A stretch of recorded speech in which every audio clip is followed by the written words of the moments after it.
Are you ready? I think so. All right, let's do it. All right, brother. Cheers, brother. Cheers, brother.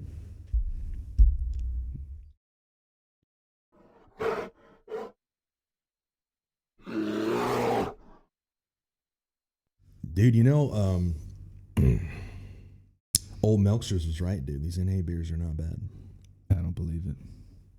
You don't believe it? You know what makes an NA beer better? What? Some A, dude. Some A. Yeah. You need to get the N out.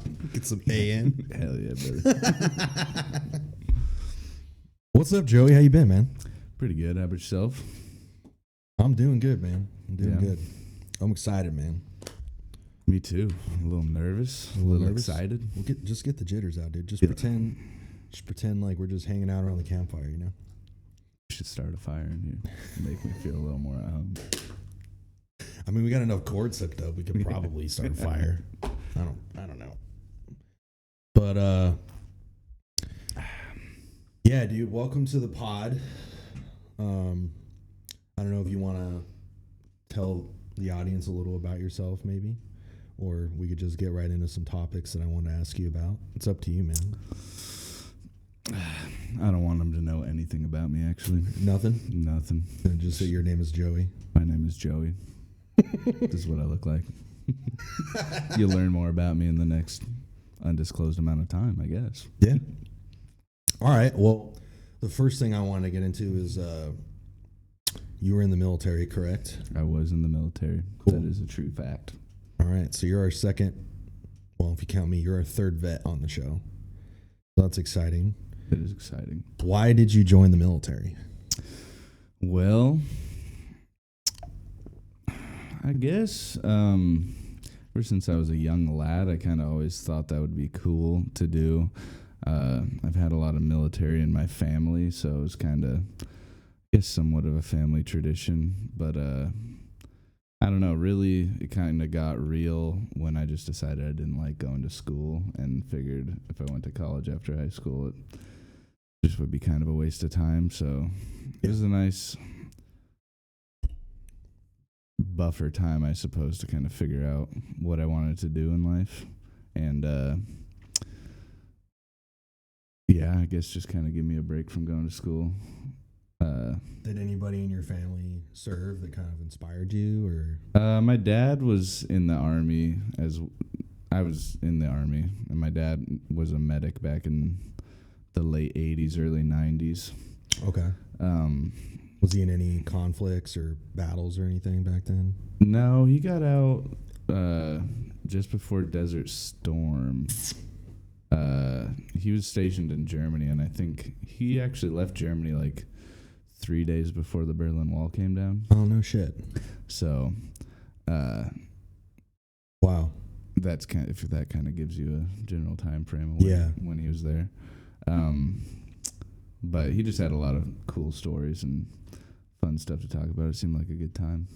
So yeah, Germany's very cool, dude. Yeah, I wish I could have gone. I'd still like to go at some point, but it seems like a fun place to be stationed. Oh yeah. So he wasn't like involved in like Panama or anything like that? Nope. Okay. Nope. Do you have any like grandpas that were in like World War II, World War One? I had a couple great grandparents that were in World War II, and then I had a great grandpa who was in World War One and World War II. Holy shit! So he 2 World War veteran, double time for the enemy, but just back to back, dude. Back to back, took losses. Two L's in a row. Okay, that makes sense. Fighting for the Germans. He was fighting. Took double L's, but the first time around, he wasn't like, maybe I should cruise on over the pond and go over to the winning side.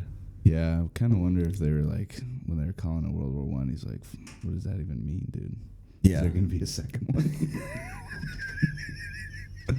You know, a little foreshadowing, maybe. Yeah, a little bit. I mean, I wonder if they even did. You know, I wonder if back then it was just like it's the World War. The Great War. Yeah, they called it the Great War, so they were never like this is World War One. It's kind of like Star Wars. It was originally, it wasn't Star Wars Episode 4: A New Hope. It was just Star Wars. Wasn't it only supposed to be like one movie? Well, yeah, because Lucas didn't get enough funding for all the movies until the first one was a success. And then 20th Century Fox was like, yeah, dude, we will definitely fund the next one. Did you know George Lucas and Steven Spielberg were involved in Land Before Time? I just found that out the other day. What? It explains why it was such a banger, dude. Dude, The Land Before Time is probably one of my favorite kids' movies of all time, dude.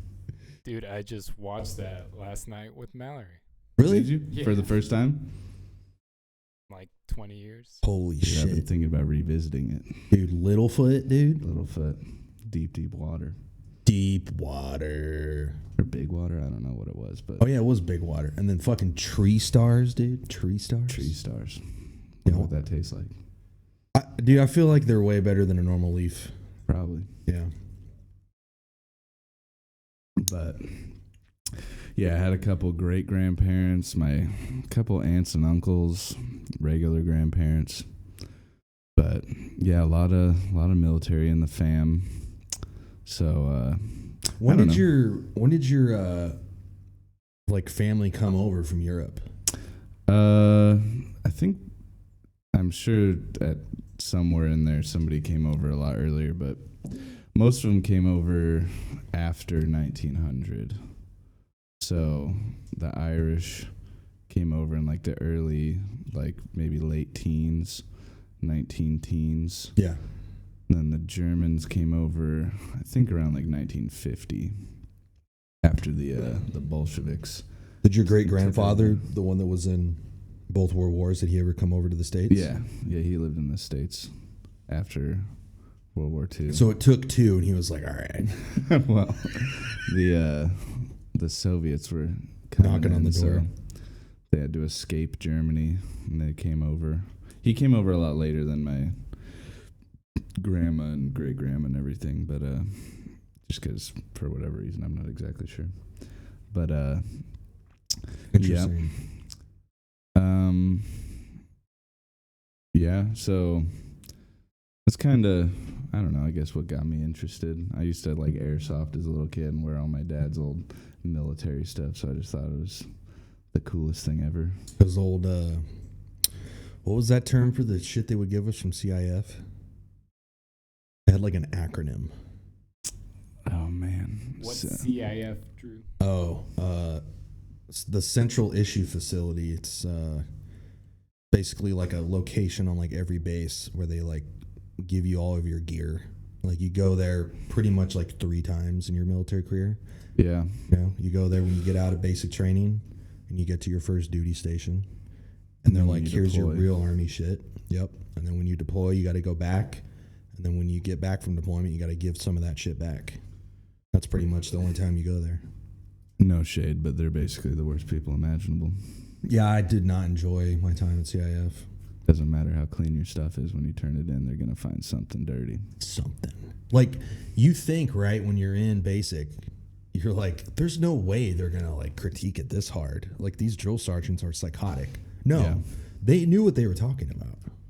This shit has to be, like, cleaner than you got it. Yeah. So they'll take it back. Doesn't even matter if it's, like, falling apart and they're just going to throw it away. You still have to turn it in clean. Yep. If it's clean, they will take it and throw it in the goddamn garbage if they have to. Yeah. Otherwise, you're financially accountable for it. I don't remember what your issued gear is called. I don't remember either, but it did have a specific name for it. It'll come to me, I'm sure. Maybe. People be selling it to the pawn shops, dude. You have no idea how many people do it, brother. It's hilarious. Yeah. I caught people doing it in Germany all the fucking time. Yeah, I guess you were the guy to have to deal with it. You're the guy to have to deal with me turning my stuff into the pawn shop. No, that's a disaster. You can't be doing that. You remember that thing I told you about that I would not talk about on here because I signed an NDA? Yeah. Immediately gets brought up. I will say that's how that started. Like, it started with a non-like NDA like kind of crime. Mm-hmm. Just some dude going, let me see how much money I can get for this tactical gear. And then when he was getting away with it, it just spiraled out of control, and that's where I can't talk about it anymore. Sounds like something went wrong, dude. Something went horribly wrong. That's brutal. Yeah. That is tough. Yep. All right. When you first signed up for the military, were you still in high school? I was still in high school. I enlisted as a senior. Okay. So as did I. In April, I believe. Nice, dude. April 27th, I think. To be precise. The dates. We like it. Yeah, I pretty much I wanted to be infantry. Like I knew that for a fact. Why the infantry? I'm not really even sure, but I don't know. I just wanted to be a Call of Duty guy, I guess. And they were offering me all these other jobs, and I was just like, nah, I don't want to do any of that. What did you get on the ASVAB? I did pretty good on the ASVAB, like real good. Like what? I think my GT score was like 131. Mine was the opposite of yours. 31. One.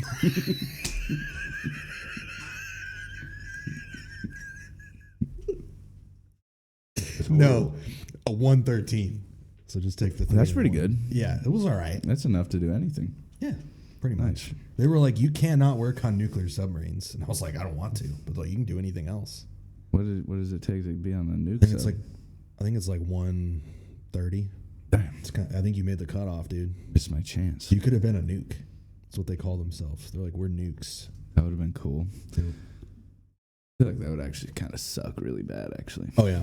When I was going to UW for a little bit, I was in classes with this cat who just got out, and he was a nuke. He was a fucking real nerd, like real smart nerd guy. Super antisocial. But he just fucking hated it. He hated it so much that even though most guys, when they go in and do that, they kind of do it with the foresight of like, I could get this job on the outside because all the shit I've learned, and it pays super good. It's like going in and being a military pilot or something, and then you get out and you go into that field and you get way more buku bucks. But he hated it so much, he didn't even want to do that when he got out. Are there like civilian submarines that people go on?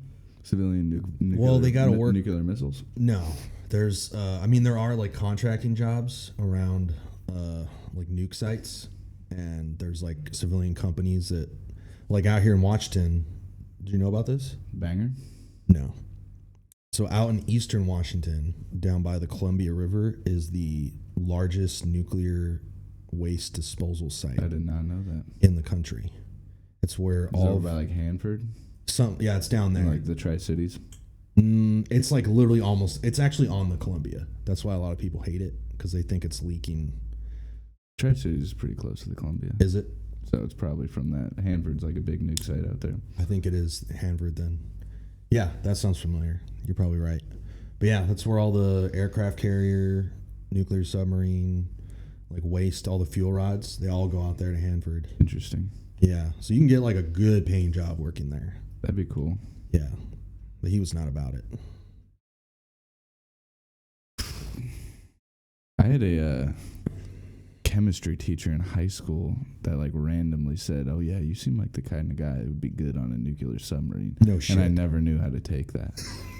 This chemistry teacher hated me too, so I don't know if it's like just go down there and fucking, I don't know, get blown up or something. I to this day I don't know what she meant by that. She hated me though. I was really bad at chemistry. And yet she was like, "You'd be good on a nuclear submarine." Yeah, me specifically. She called me out in front of the whole class. That's so weird. I didn't know what she meant. She didn't even explain herself. Maybe she just got it. Maybe she's a recruiter secretly. Maybe, dude. I don't know. She saw your future and she knew you'd be wearing some army green. She was trying to get you to wear some sailor blue, dude. Dude, I always looked at all the other branches. I still think the Marines suck, but I always thought like the Air Force and Navy were stupid just because they don't do anything. But I mean, the longer I've been out, I feel like they do the coolest stuff. They got the biggest guns. Yeah, they have things that like wipe out like what guys like us did. Yeah. Like completely. They wipe us off the map. Yeah. When shit gets crazy, we call them. Yeah, it's pretty nuts. Yeah, danger close, dude. Danger close. All right, so What was it like going in for you? So I What went was to training like and all that stuff? went to basic at the end of August. Where'd you go? After my senior year, I went to Fort Benning School for Boys, Georgia? Georgia, which was kind of, I guess there's not really a good time to go down there, but it was kind of a bad time because it was really, really hot at the beginning, and then it was really cold at the end, which I did not expect. So kind of when we were going out to the field, it was just like brutally cold, which... And Georgia's so far in the south, you don't expect that. Yeah, for sure. Definitely did not expect that, but yeah, I remember because I had never really shaved my head before, but they shaved. You go to like reception at the beginning, and they shave your head, and you just kind of stand around and do nothing for 2 weeks. And we were standing out in the sun for just hours in formation, and my head got like so badly sunburned, like brutally, like it was, my scalp was just peeling. August. Yeah, dude, August in Georgia. In that prime summer sun. Yeah, dude, it was bad, and my scalp was just peeling, and it turned like purple. It was so bad, and it just hurt so bad because they hadn't issued us. Is that why you like the color purple? Maybe. Dude. Maybe I'm scarred. No, I don't know, dude. It was none too good. Yeah, reception, I feel like that could break anybody. It was just so boring. You just sit around and do nothing. Basic training wasn't too bad, really. I thought it was going to be a little bit harder. Really? Dang, dude. There's like so many guys I've met that have said that. And I guess I'm in the minority. I'm like, that shit was so hard. Really? Yeah. What about it was hard for you? I fucking hated it. Like what portion? Dude, I hated just the micromanagement. Yeah.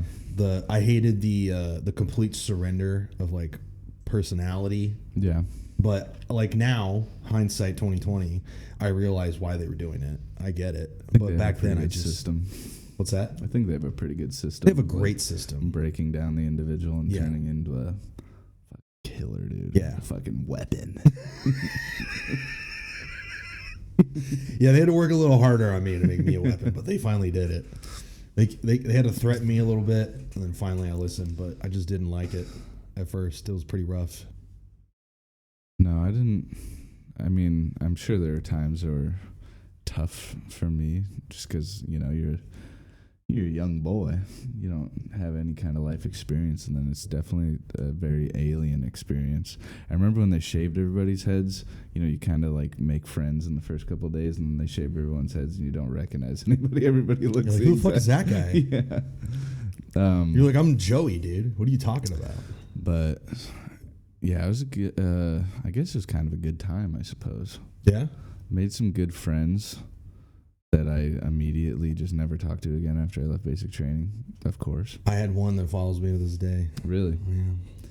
Yeah. There was right upstairs, actually.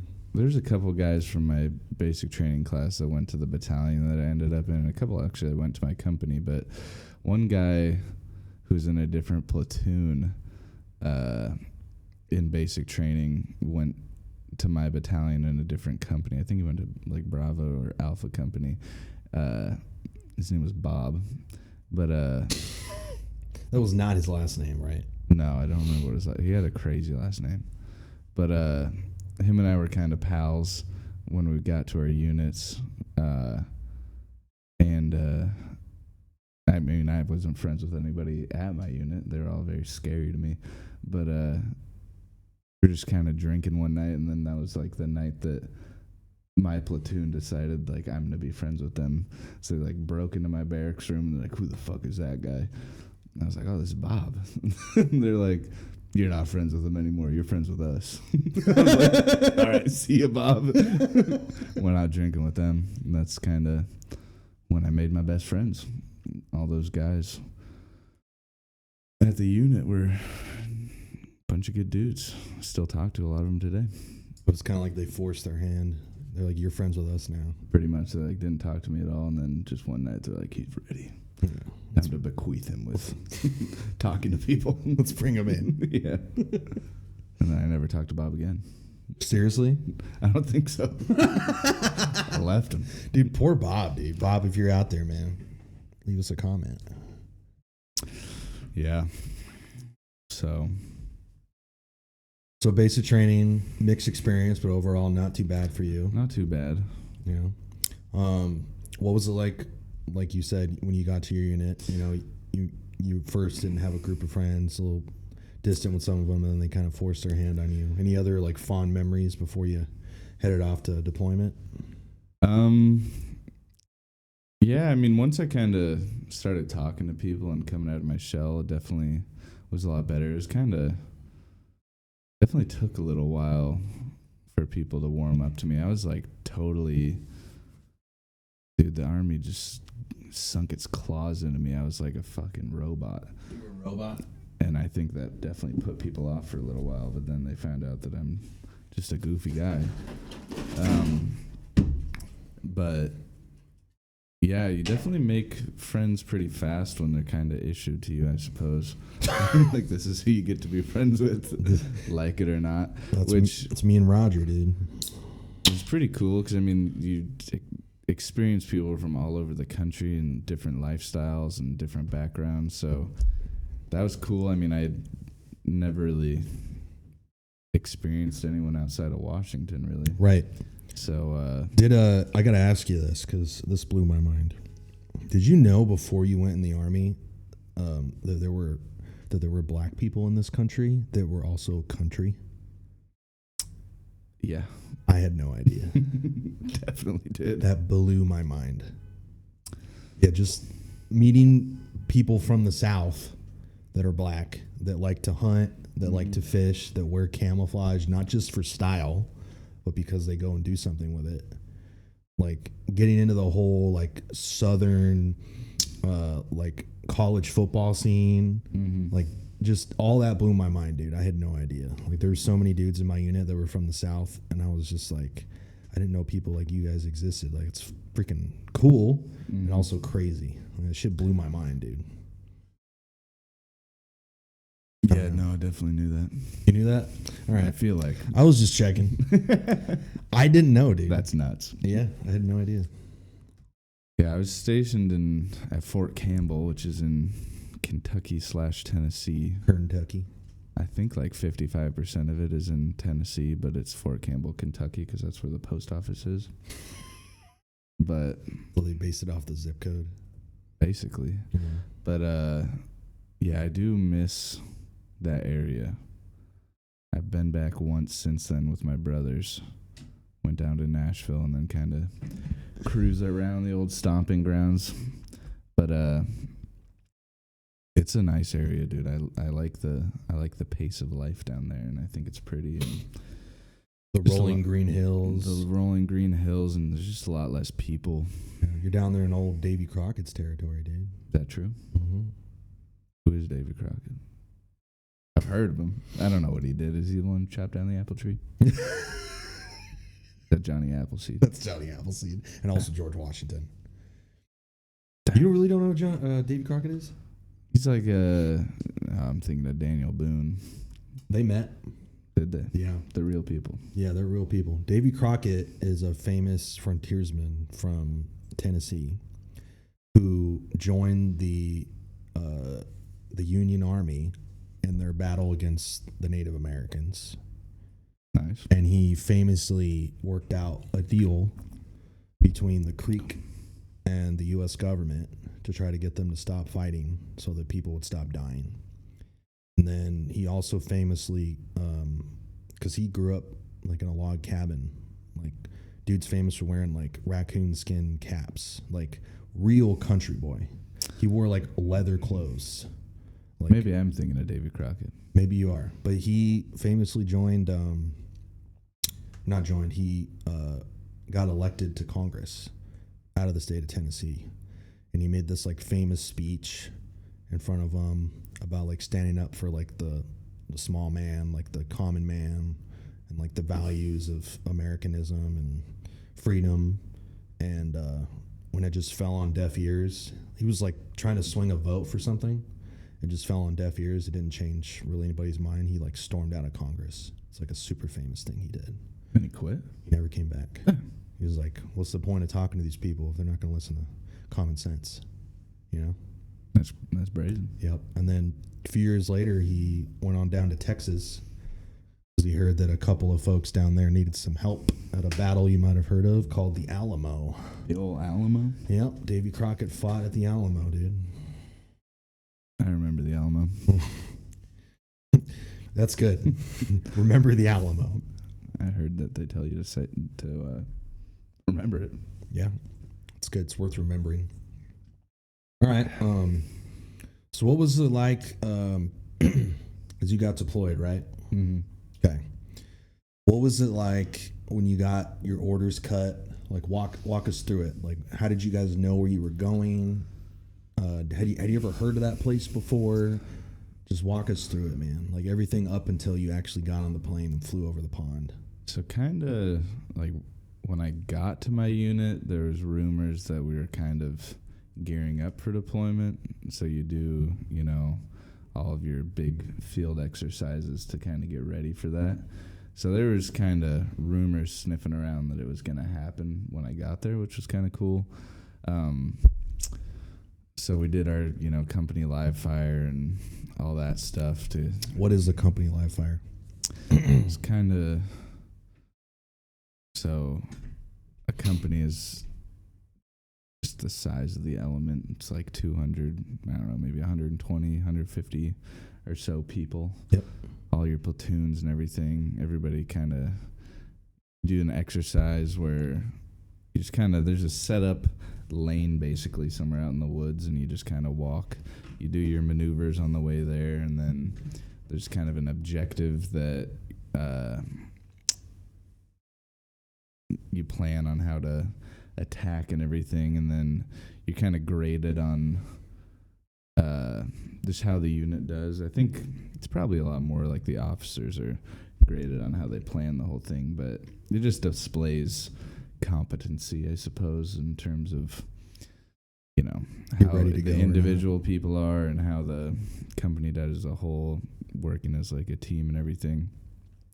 So I think that was probably my first real exercise that I did.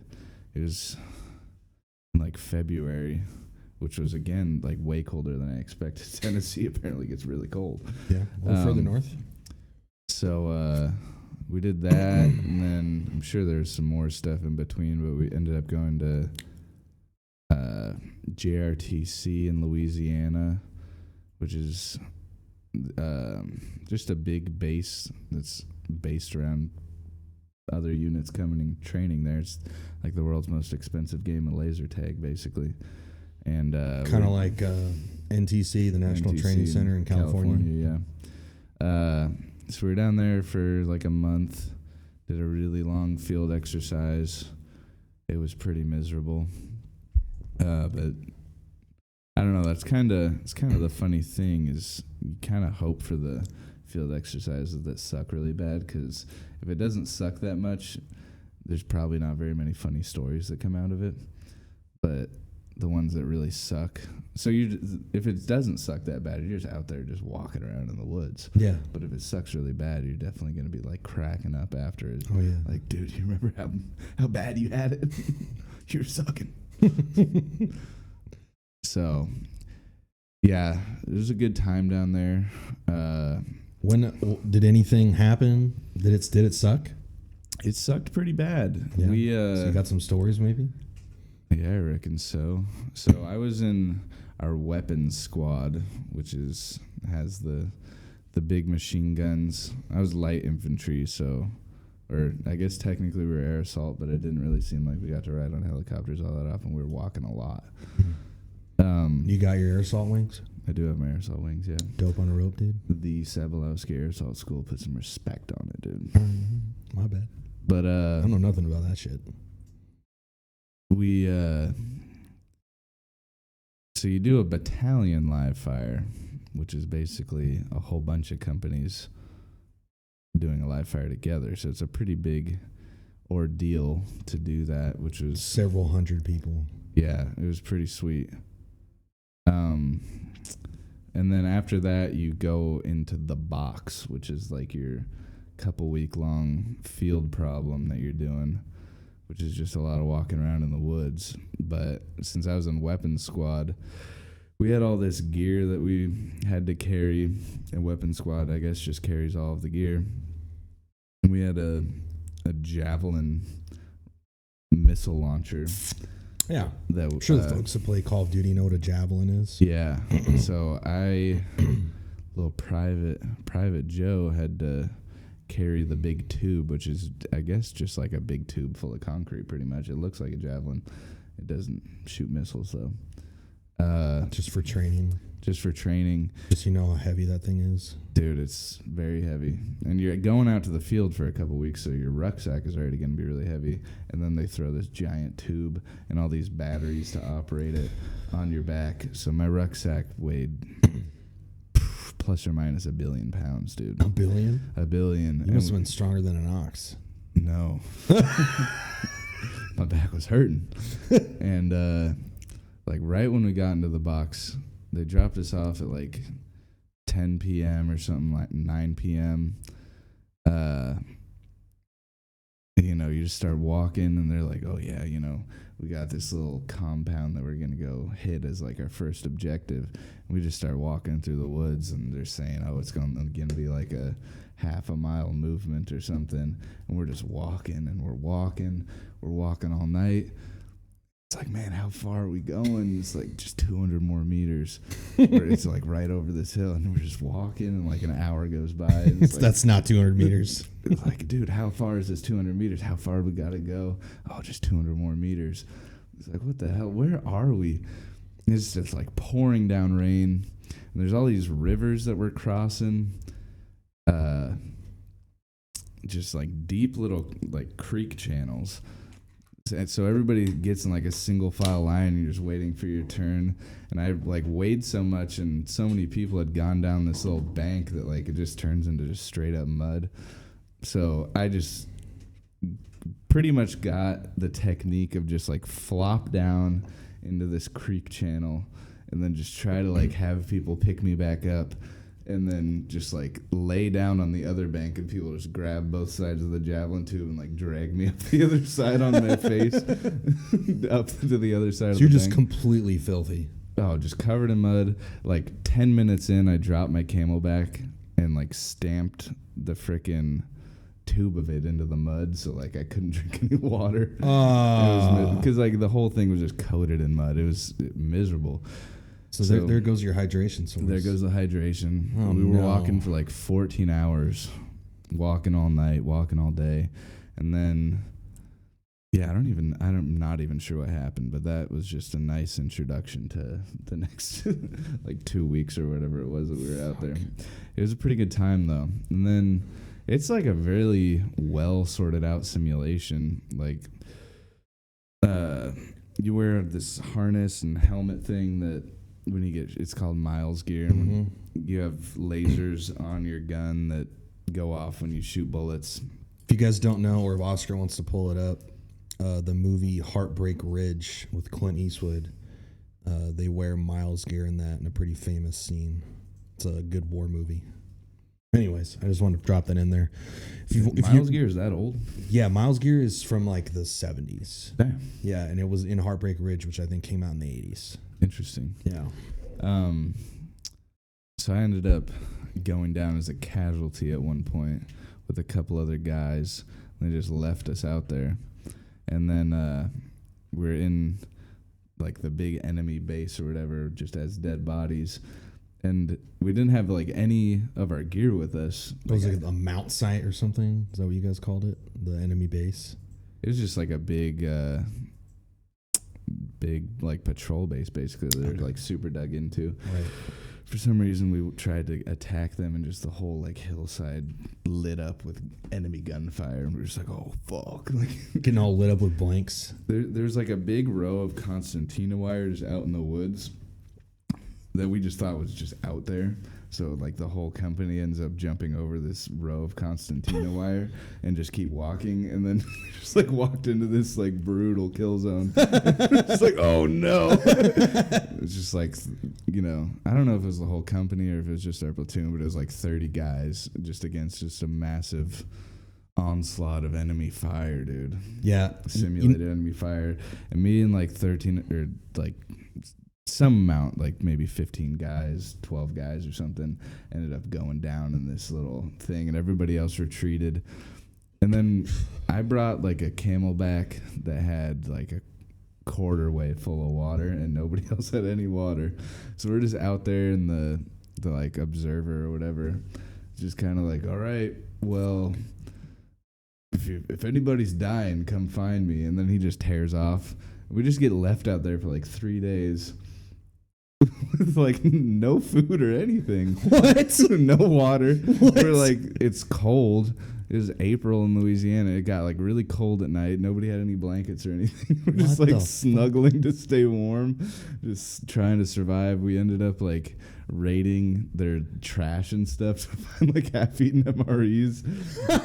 It was bad news, dude. You guys turned into a bunch of trash pandas to survive. Turned into a bunch of trash pandas, and then How many calories do you think you had in those 3 days? not too many. I think like maybe day 2 they dropped us off like a box of MREs or something. Okay. So it wasn't too bad, but like the first day we just didn't eat anything. It was bad.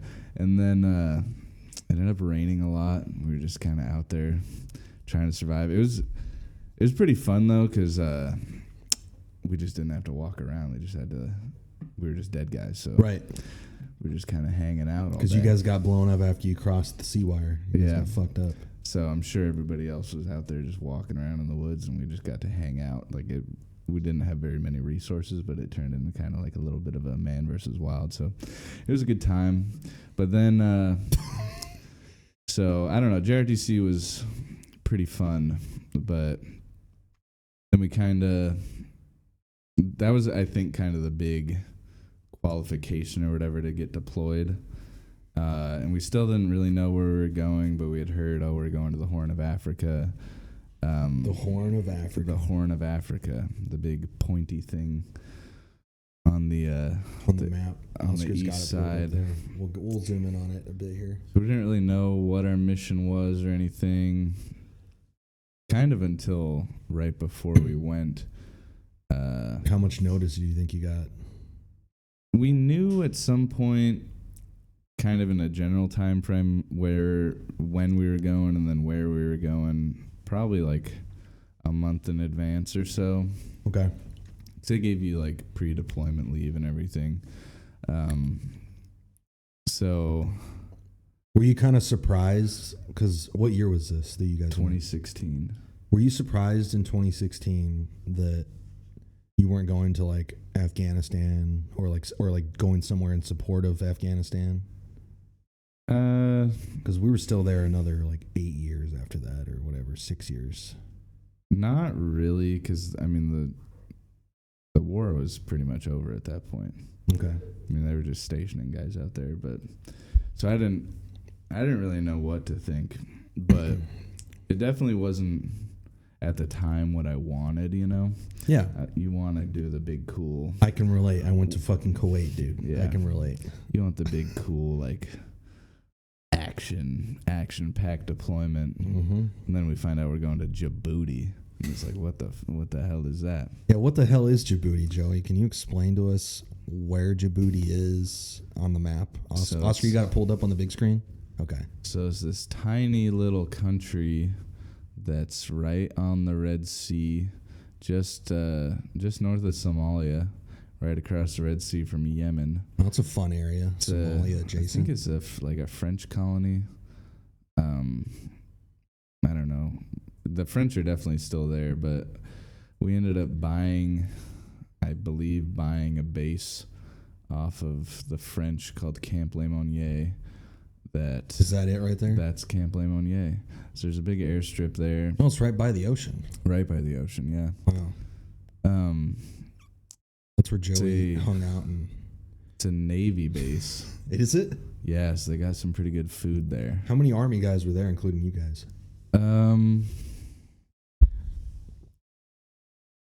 think we might have been the only company of regular Army, and then there was a bunch of National Guard guys. Huh? A bunch of National Guard guys. He needs like flashcards or something, to tell us what he's thinking. I moved back to you guys. Oh, yeah, okay. Oh, gotcha. Okay. Gotcha. We're done. My bad. There's a bunch of National Guard guys that did like base security, I think. And then there's all kinds of people there. There's, obviously the Navy and Air Force. And then there's a bunch of other countries, service members from all over the place, which was kind of cool to see. I didn't really interact with them too much, but you'd see them around every once in a while. There's like Germans and Brits and Japanese and all kinds of people. Why? Like what are all these troops from everywhere doing there? What were you doing there? So I was on the East African Response Force, which is it's like a QRF, quick reaction force for any kind of American interests in East Africa. So, if there's like embassies or something that are in danger or whatever's going on in East Africa, we might end up going and checking that out. So, or I guess we had our Delta company there as well. So there's two regular Army companies, and a lot of the Delta guys, Delta company, not Delta Force. I'm glad you clarified that. Yeah. It's about to be like, dang, just one company of regular infantry and then freaking Delta Force, dude? No. That's crazy. They were not quite as cool as those guys, but they went down to Somalia for a while, and then my company was cycling through South Sudan for a little while. What are they doing over there? Just South Sudan has been going through a civil war for like forever, and we had some State Department lads or whoever, I guess, I don't know, the embassy workers that, I don't know, we just went and hung out on a compound in South Sudan for a little while. Were you guys like insurance in case they got hit? You guys could fight back? There's like 12 of us, so I don't really know what we would have done, but hey, man. Yeah, I don't know. I mean, it was kind of boring, I guess, but I don't know, dude. It was a good time. You just have no responsibilities, hanging out, Going to the gym a lot, eating food. Did you guys have midnight chow? Oh yeah, I love midnight gotta chow. go to grab and go. Mm. Yeah, I don't think my sleep schedule ever got off of the East Coast. Like I just stayed up all night, and then we would just sleep during the day. And we'd work from like, I don't know, maybe like 9 to noon every day, and then you just kind of do whatever you want. And then when I was in South Sudan, we pretty much didn't have anything to do, so we just played a lot of PlayStation, local Call of Duty on PlayStation. Hell yeah. And like a lot of Nazi zombies. We played Call of Duty Ghosts and like Black Ops 2 or whatever. Hell yeah, dude. So got really good at Nazi zombies. And then we did an EIB, the Expert Infantryman badge over there, which I got, which was one of my Army goals, I would say. So I was pretty pumped about that. That's pretty badass. You got the EIB, dude. Yeah, it was. What does that entail? It's like a week-long test where you have to you do a PT test that you have to pass like a little bit higher of a standard than normal. Which the run was like the hardest thing for me because I was terrible at running. But like barely passed it. So got in, and then How far was the run? just a 2-mile run. Oh, okay. In like 14 and a half minutes or something. There you go. I was none too good at running. But and then you do land navigation, which that was like my favorite thing to do in the Army. You do land nav, and then there's 3 days of different drills, I guess, that you do, like disassembling and reassembling weapons, doing different like patrol lanes, like putting on face paint to the Army standard is one of them, or like throwing a grenade through a window, or, you know, identifying features on a map and stuff like that. And then there's the medical lanes where, you know, you might do like restore breathing or treat a head wound or splint an arm. And you have to do all of these things like exactly by the book, which can be pretty tricky. So you have to like memorize all these steps. And if you do like anything out of order, then you're done for. So, and then at the end, you do a 12-mile ruck march. Wasn't too bad. It was just really hot, so it's a little brutal. But yeah. What's a ruck march? Basically, just for the audience, walk for a really long time with a heavy backpack on. So it's like hiking, but you're forced. Hiking on flat land, just a long walk. So, yeah, the EIB standard is 35 pounds in 3 hours for a 12-mile. And they weigh your ruck before just so they know that you're good, and then they weigh it after to make sure you're not cheating. For whatever Taking reason, shit out on the way. Yeah. And for whatever reason, I was like getting nervous that somehow my rucksack would like lighten up. So there's like these water stations along the way, and I just started like dumping water on my rucksack just to like put some weight back on it. To make it heavier, even though you're not doing anything. Yeah. Like I swear I didn't take anything out, but I'm actually putting more weight on as we go, just to make sure we're good when and we they get weighed it at the end, and it was like 35.0 pounds. So I don't know if the water helped me out at all, but somehow it got lighter. Like I swear I went in with like a 37-pound rucksack just to be safe, and then it weighed 35.0 at the end. Did they weigh it beforehand when you had a full Camelback? It's 35 pounds dry. Dry. Yeah. Okay, because I was don't going to think say I took any water with me. Jesus. But I remember. How did you lose 2 pounds then out of the bag? I don't know what happened. I remember my family had sent me a whole bunch of popcorn, like Costco popcorn, microwave popcorn, and I like packed my ruck to whatever weight, and then to get it like exactly how I wanted, I was just adding like one bag of popcorn at a time to figure out like the optimal weight that it could be. It was like 0.2 pounds or whatever per bag of popcorn. Jeez.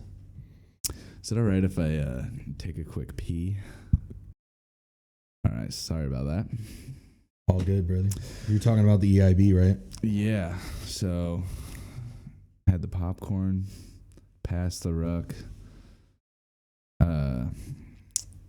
So kind of you're feeling pretty good by the 12-mile. Like everybody always fails before that, so you just have to pass the ruck, which you've done a million times. So it's, and you're like definitely pretty amped up that you got through the hardest part. So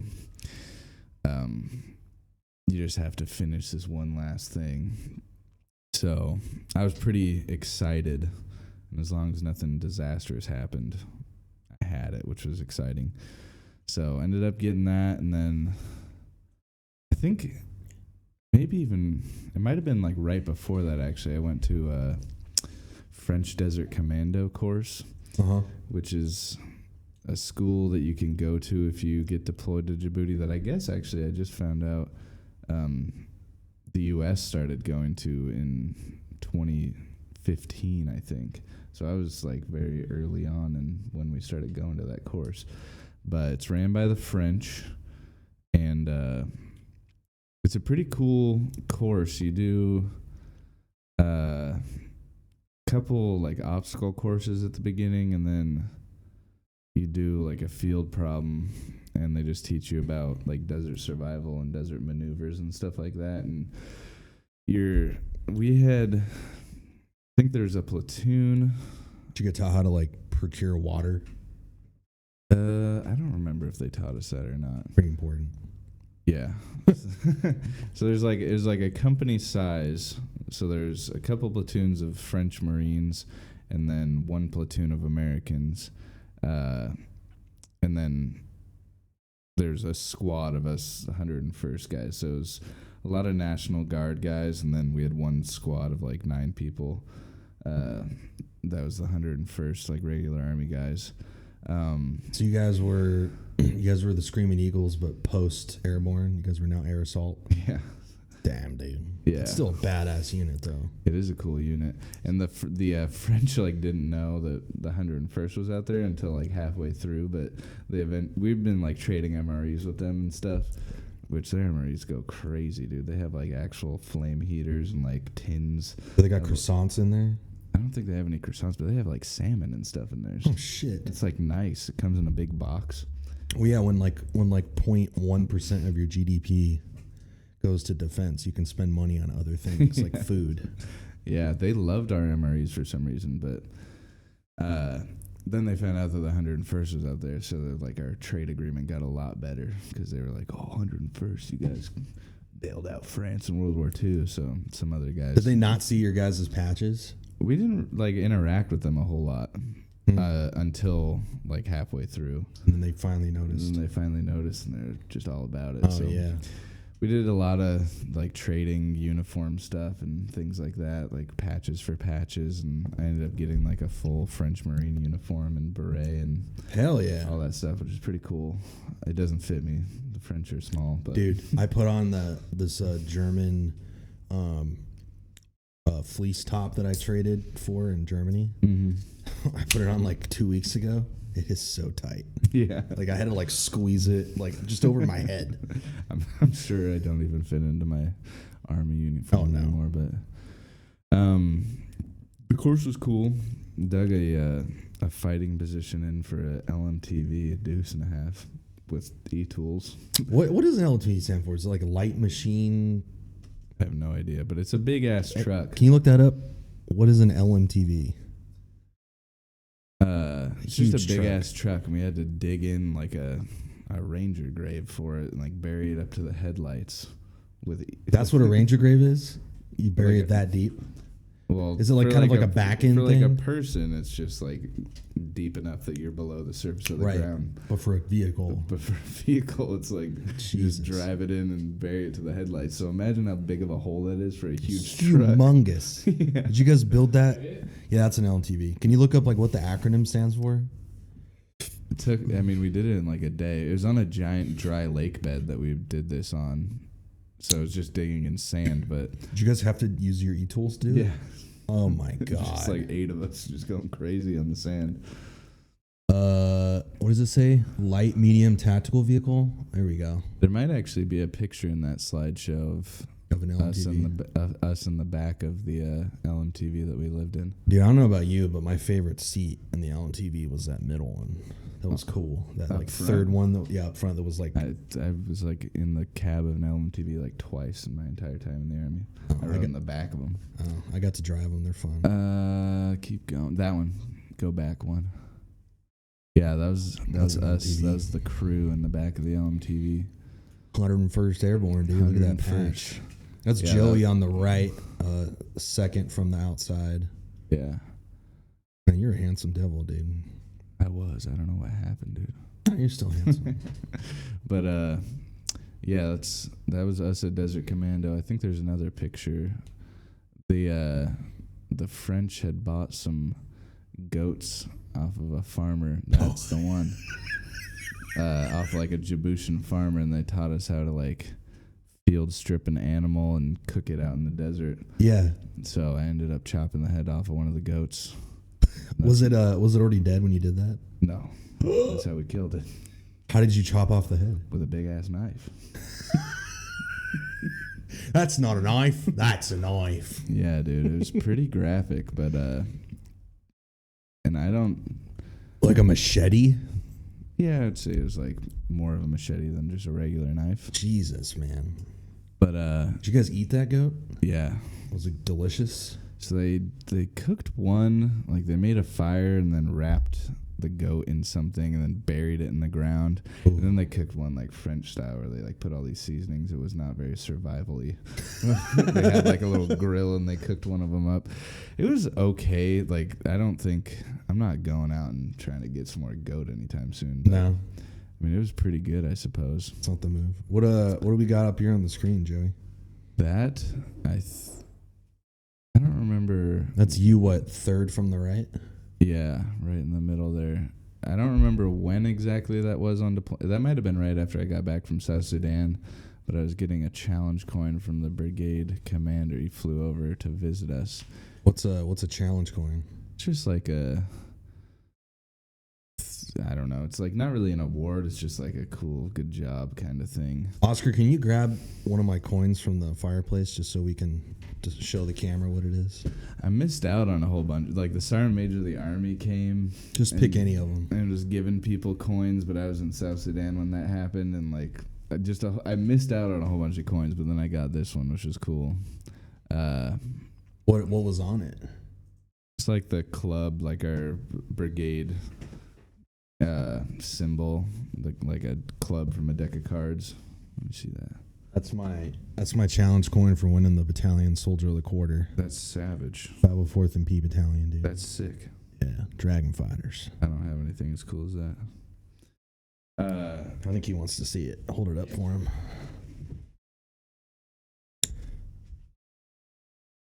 But yeah, so as far as I know, customarily when you have a coin, the origin of it or the point of it is you kind of challenge someone with the coin. So you go, yeah, I think I got a higher coin than anybody else in this bar, wherever you're at. And then you'll just come in for a handshake. Get them with that. And they look at it and they pull a coin out and they shake your hand back. If they got a higher coin, I don't know, they win or something. I never actually did it, but I have tons of these. Not this one specifically. I only have like 2 or 3. But yeah, Sergeant Major of the Army came by. It's Daniel Daly, the man. Oh yeah, dude. He's the coolest guy. But SMA Daly, dude. I was in frickin' South Sudan, so I didn't get his coin. He gave everybody else a coin. I missed out on meeting the Sergeant Major of the Army. But dude, we had the Sergeant Major of the Army. This just reminded me. He came to Fort Lewis one time and did like a speech. Mm-hmm.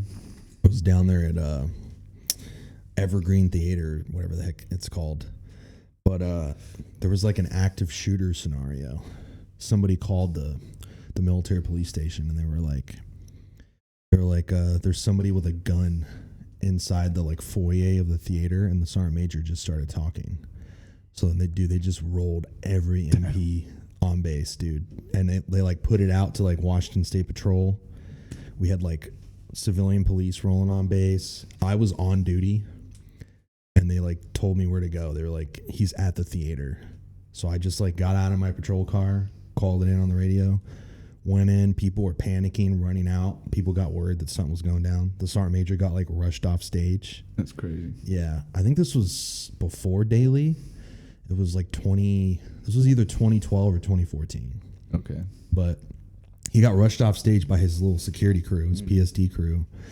And then we were just on this manhunt for this guy in a white T-shirt with a gun who was allegedly there at the event. And we start like doing like I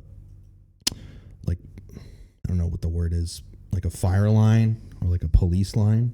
We're just combing the neighborhood on base around the theater, just because we didn't find anybody in there with a gun. So like, this guy's here somewhere. We took this threat as seriously as possible. So we're just combing through like all these buildings. And at one point I came around the corner, dude, and I'm carrying my M4 and it's locked and loaded, dude. I got one in the chamber. I come around the corner of this brick building on base, trying to like keep this line going. But how do you keep a line going if there's like a several 100-foot long brick building? Like you have to bump around it. So I bump around it. I come into the parking lot. It was the one behind the police station. So it was like the fire department. And I just see this dude with a white T-shirt and like a SIG pointed at the ground coming towards me. You started blasting. No. But I did like pull up on him, dude. That M4 went right in his face. Gave him commands. Dude, I had one. Dude, my trigger finger was ready, man. I was like, get on the ground. Was that the guy? Well, I got him on the ground. And I called it on the radio. I just held him at gunpoint. And then I had him put the weapon on the ground and like push it away from him. I just held him there, dude. And this dude's screaming something. I couldn't understand what he was saying. He was the Sergeant Major of the Army. He was not the Sergeant Major of the Army. He's screaming something. He's like clearly like, please don't kill me. And then some more MPs swoop in and they cuff him and everything. And as he's getting off the ground, I hear him go, I'm MPI. And I was like, what? Turns out one of our on-duty MPI guys, like military police investigations, he wore a white T-shirt that day. And he had his like concealed carry like pistol just kind of like chilling in the middle of his back. They don't like brief you on that kind of shit? I mean, I don't know, dude. They didn't say who would be there or what they would be doing, but that's crazy. Somebody called it in and they were like, yeah, there's a dude with a gun. So, and his shirt was like untucked. So was that the active shooter? That was the active. Like that's what it turns out. I found him. First of all, I found him. Dude. It was the MPI guy. You're a hero. And I know. Thanks, man. A real American hero. But he had it like in the center of his back, and like maybe his T-shirt came up at some point, like when he was standing in the foyer, and somebody glanced and saw a pistol. For sure. And they had no, because when we got him off the ground, they had to like, he had this badge on like a necklace, and it was like underneath his shirt. So he wasn't showing anybody like that he was a cop, that he was an MP. So nobody knew until I got him on the ground, and then they verified, shit, that's one of the MPI guys. That's crazy. Yeah. Yeah, I mean, you definitely, if you see somebody with a gun on a military base, because you can't have guns on a military base, like, people are obviously going to think that the guy's up to no good. Exactly. They That's took crazy. it seriously. And also, like, just wearing a white T-shirt, you know, like, you're MPI. Like, yeah. I mean, I was MPI, and I didn't just rock a white T-shirt. Like, I would wear at least a polo or something, you know what I mean? Yeah. I don't know. Seems like bad planning. Yeah, that was fun. It's interesting. How did we get on that topic? I forgot. Sergeant Major of the Army. You saved the day, dude. You saved his life. I found the guy. That's all I'm gonna say. I found the guy. Yeah, dude. Dan Daly was the guy, dude. I remember he allowed black PT socks. Oh, that's crazy. Shit goes crazy. Black PT socks. And then I think not just white, but also black. Also black. Dang, dude. And he also allowed you could wear headphones if you're doing PT by yourself. Which obviously... So not in a formation? Obviously, I never exercised that because who does PT by themselves? Yeah, dude. Come on. So what's up with this photo here, Joey? So that is the crew. That was our weapons squad on deployment. I was a 240 gunner on deployment, which is probably the greatest gun the Army ever had, dude. 240 Bravo, dude? 240 Lima. 240 Lima? Yeah. Like a short nose or something? Shorter barrel, collapsible stock, and a titanium frame. I think titanium. Still shoots the 7.62? 7.62. But they're shorter barrels to get in and out of helicopters easier. That would make a lot of sense. So we had like short barrel saws and short barrel 240s. But great gun. A lot of fun. Yeah, that was our weapons squad. It's the guy without a gun in the middle is our squad leader, Filthy Rich. Jonathan Richardson. Filthy Rich. That's a badass name. That's what we called him. Hey, yo, Filthy Rich. But yeah, that was the crew of guys. That guy second to the left, Vinny. I gave him. What are you guys, an Italian mob? We got Filthy Rich and Vinny. He's like Ecuadorian or something. I'm not gonna say his last name, but I can't believe I said Filthy Rich's full name. But first name Filthy, last name Rich. Basically, I gave Vinny the first IV that I ever administered. IV? Yeah, up in his barracks room on deployment. Because we had since we were a weapons squad, the medic was attached to our squad, so he was like our boy. Uh-huh. So we would just like give each other IVs all the time, like if we were hydrating before a ruck march or something like that, just something to do, hanging out, getting IV, practicing. And I talked him into letting me give him an IV, and gave it to him, and I think I like missed the vein or something. Something happened, and the medic's like, okay, whatever. We didn't have any napkins, so I had to like pull the IV out, but like didn't want to get blood everywhere. So we were like waiting for napkins, and I had like pulled it out a little bit, and I think it might have been like pulling air into his vein or something. Like I maybe got the vein. I don't know what happened, but he ended up like passing out, like, hard passed out, and like snoring. We're like, oh, Vinny, quit fucking around. And then he's like, is passed out, like completely. Like, oh fuck. And then the medic like walks over and is like checking his pulse, and he's like, oh shit, like get him on the ground. He's like fully done for, dude. Like, stop breathing. We're like beating the fuck out of him when he's on the ground. Like, wake up, dude, wake up. I think I'm like killed this guy. Please don't die. And then all of a sudden he's like, wah, wah. He just like woke up, and he's like, bro, what the heck?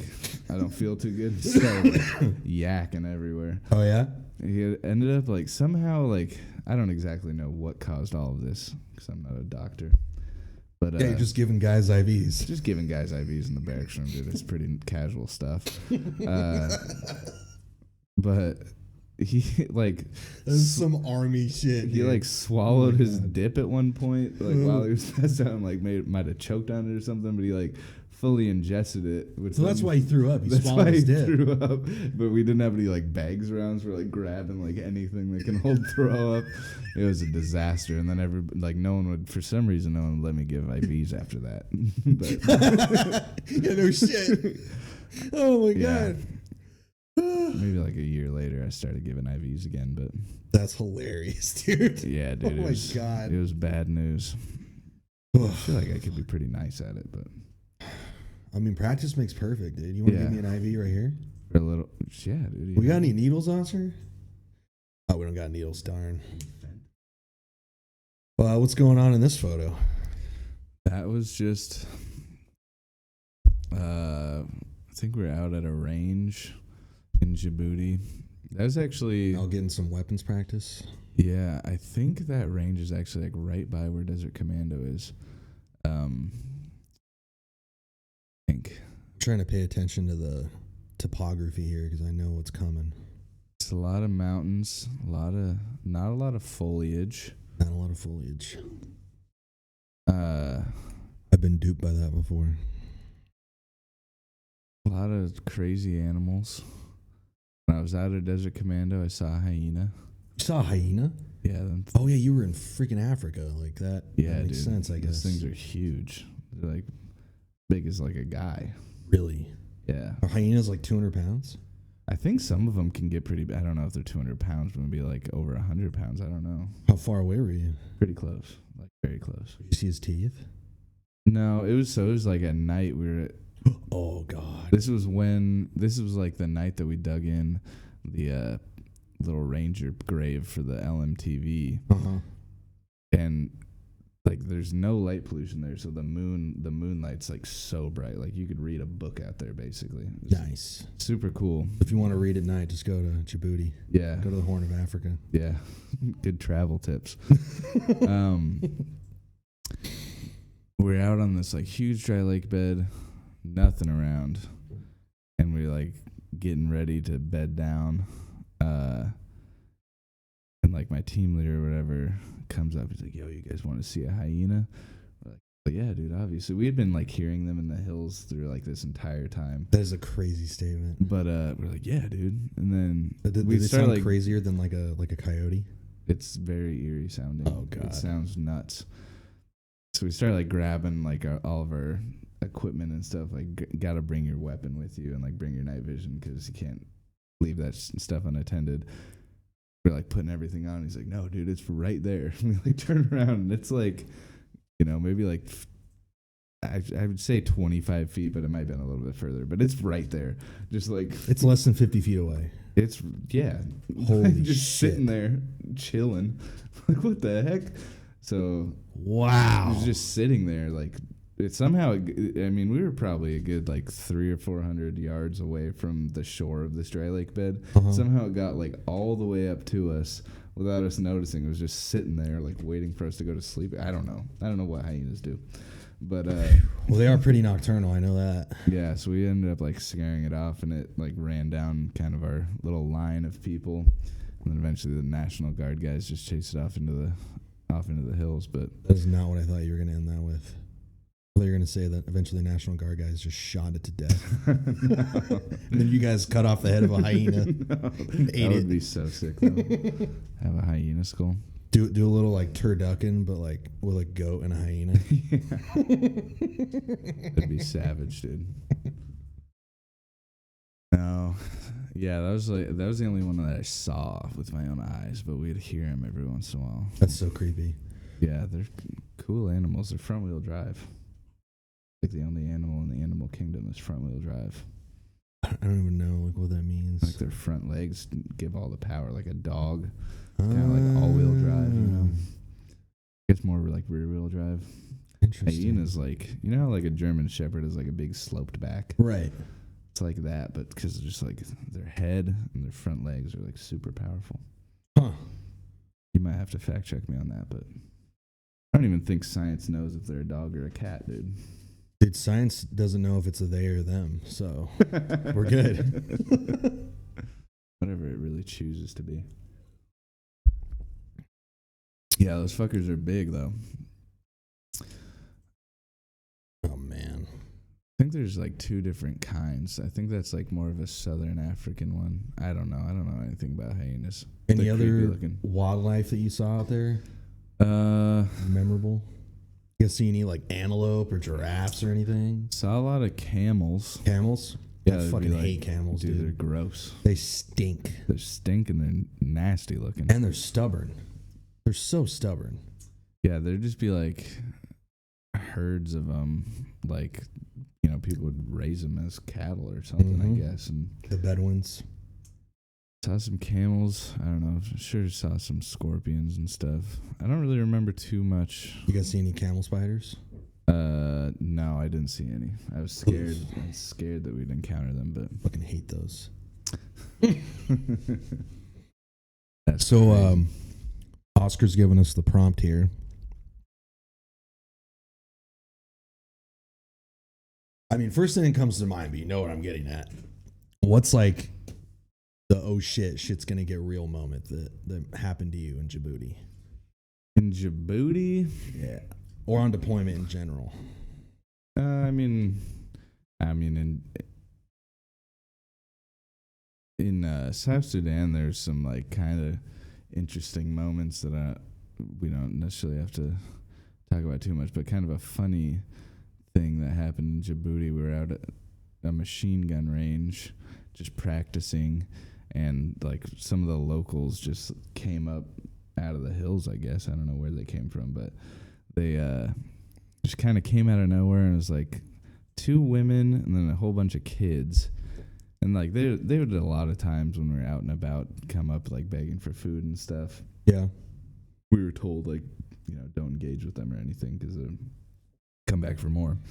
But it's like one lady. So people are not doing okay out there is what I'm getting at. It's none too good. No. They're living in like rock huts. It's pretty sad, actually. They're going up to the dudes with guns like, do you have food? Yeah. That's pretty dire. Yeah, bad news. But this lady was like very persistent, wouldn't really take no for an answer. And then she starts kind of like, you know, people like, you know, get the fuck out of here. And she starts like trying to like grab for people's like backpacks and stuff that are, you know, set out.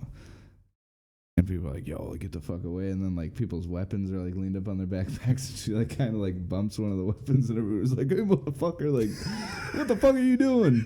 Everybody like fucking snaps to. I got the 240 just about ready to let her drink from the fire hose, which would have been devastating, but she's like, oh my bad. Like didn't realize really she's just looking for food, but you know, doesn't realize. She didn't see the giant guns everybody Stay had. away from the guns, Yeah. lady. Jesus Christ. Yeah, so that would have been bad news. Hold on, I want to go back to that. Where did you learn that phrase? Drink from the fire hose. That is a classic phrase I've only ever heard from you. I don't know. I mean, I'm sure probably somebody in the army mentioned it, but You're like, that's good. it's a sick phrase. It is. It's the most badass phrase. Yeah, that's what the 240 does, dude. You just oof. Make their shoulders touch. Mm. Yeah. So that was, I mean, I don't think there was like any shot that I was going to shoot this lady, but it was just kind of like, dude, what the fuck are you doing? Yeah. You guys had to step it up a little bit to make her know you're serious. Yeah, she definitely backed off after that and kind of went back to wherever she came from. But that was a little bit of like, oh my God, I'm not this lady and all of her kids.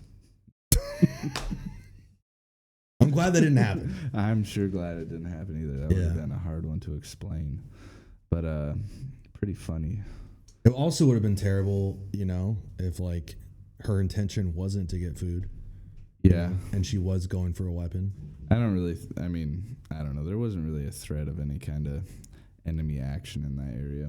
Like all the locals were Pretty friendly. fairly friendly, I suppose. Just trying to get by. Just trying to get by. Yeah, it was very eye-opening. The country itself, it stinks pretty bad, but Why is that? I don't know. Got a lot of trash, burn whatever. But it's kind of pretty in its own right, I suppose. It's fairly barren, but the hills are cool. The ocean is really pretty, but I hear there's some sharks in there. Oh yeah, I've heard that too. Which I have a question. yeah, Do they burn tires there? I think so. I don't know. Like especially on base, there's like certain parts of the base that you go that I think are like closer to the burn pits. And dude, it's like stinks so bad. Like black smoke would just be like wafting from somewhere. And it smells so bad that it's like one of those smells you don't know if you should breathe through your mouth or your nose. Because like you taste it when you breathe through your mouth. Like it just stinks so bad. I don't know what they're burning, but it's horrible. It's nasty. Did you guys have to use like burn pits on base? No, I mean it was like a shit? full facility, but they would burn stuff. Okay. But yeah, deployment was a good time. I would go back to do that job specifically. Have no responsibilities. Just kind of hang out. I definitely don't think I'd go for a vacation, but I don't know. You're just hanging out with all your best pals. And then, we got back. And, I was going to ask, what was it like coming back? And Wait. Before that, is there any fishing in Djibouti?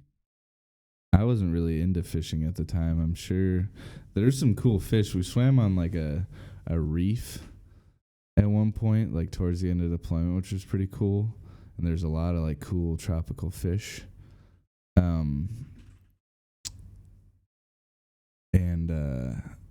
But I had never really fished before that, so, and that's not really something that we would go do.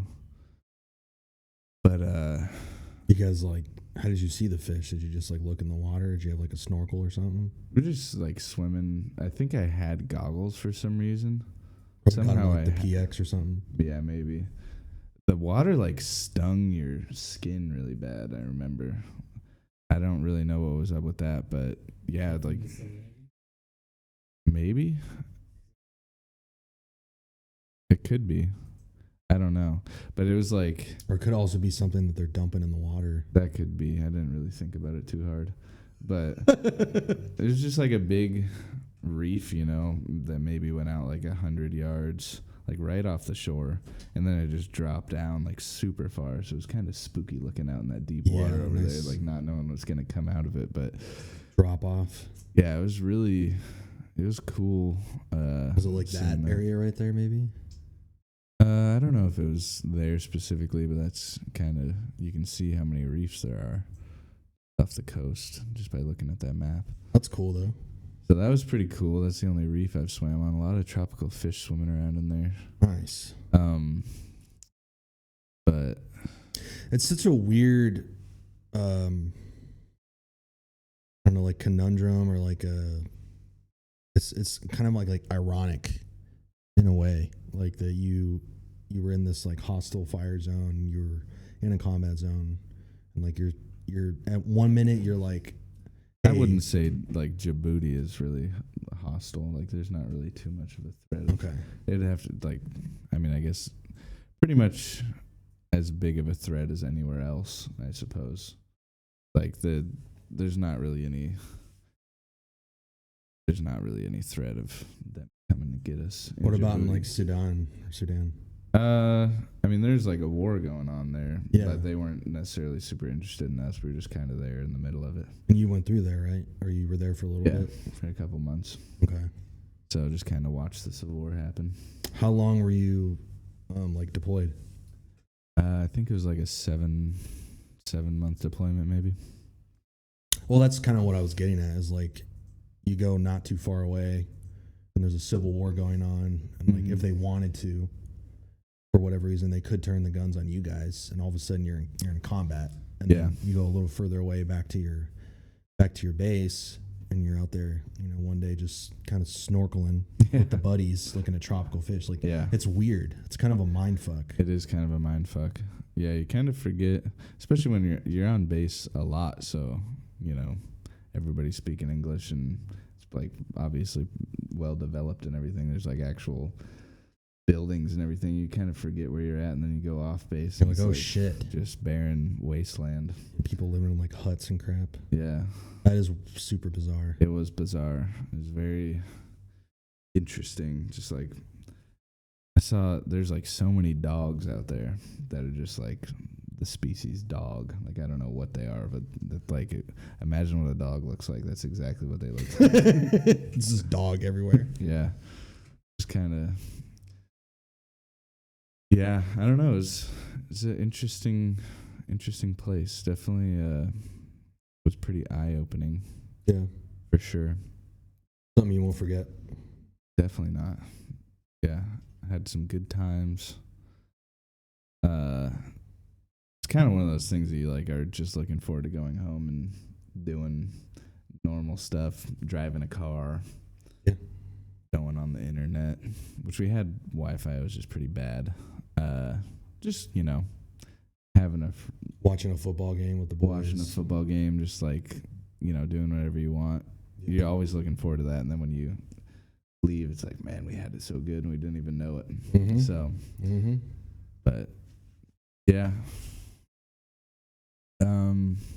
Anything else you want to mention about deployment or about the Army in general? I mean, obviously you were in for a little bit longer afterwards, right? And then you got out.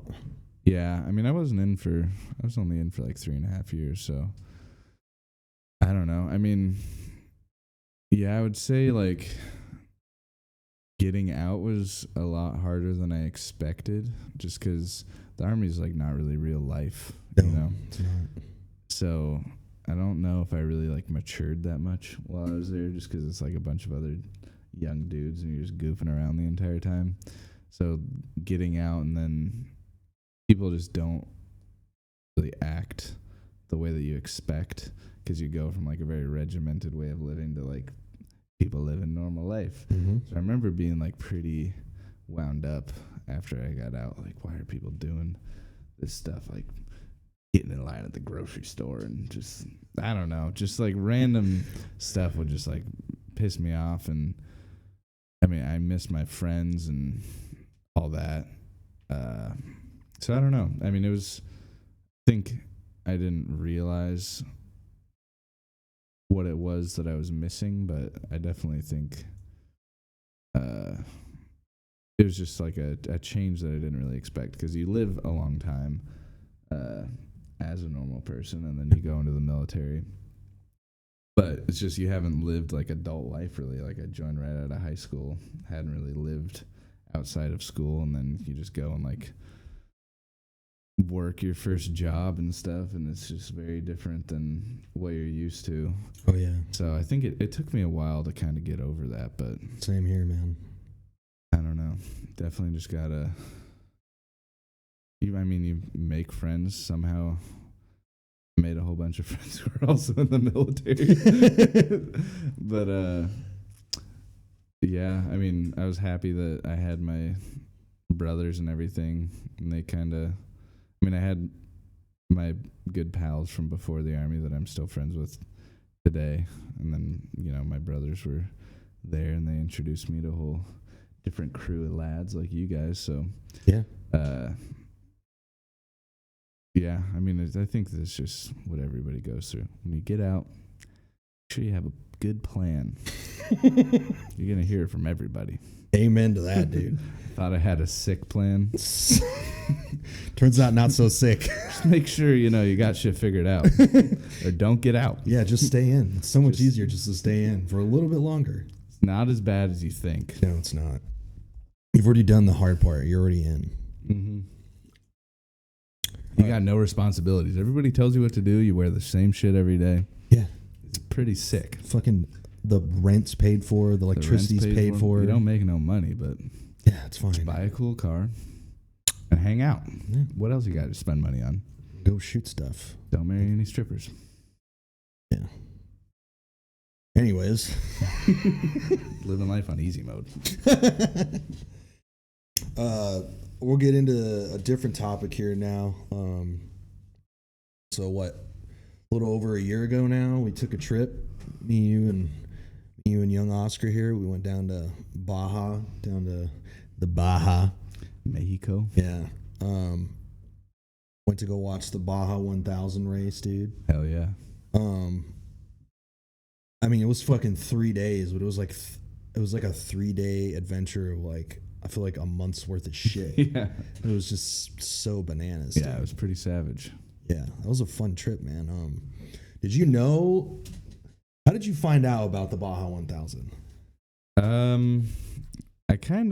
don't know when exactly I found out about it, but I kind of always sort of knew about it. Like, I've always kind of been into motorsport and stuff, and like Group B rally back in like the 80s. Right. Thinking like that was so cool and like wild and untamed.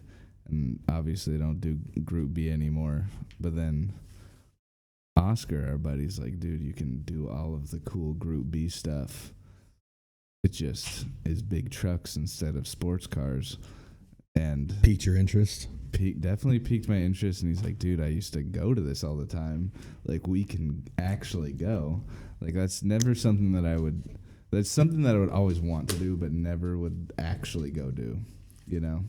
And we did it. And then we went and did it, and it is fucking as cool as you think it is, dude. It's crazy.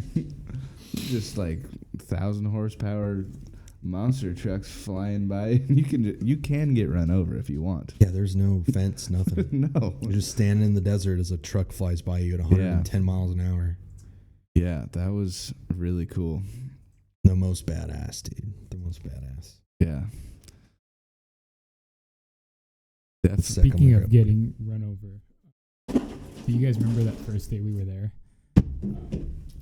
That person Tech got ran inspection.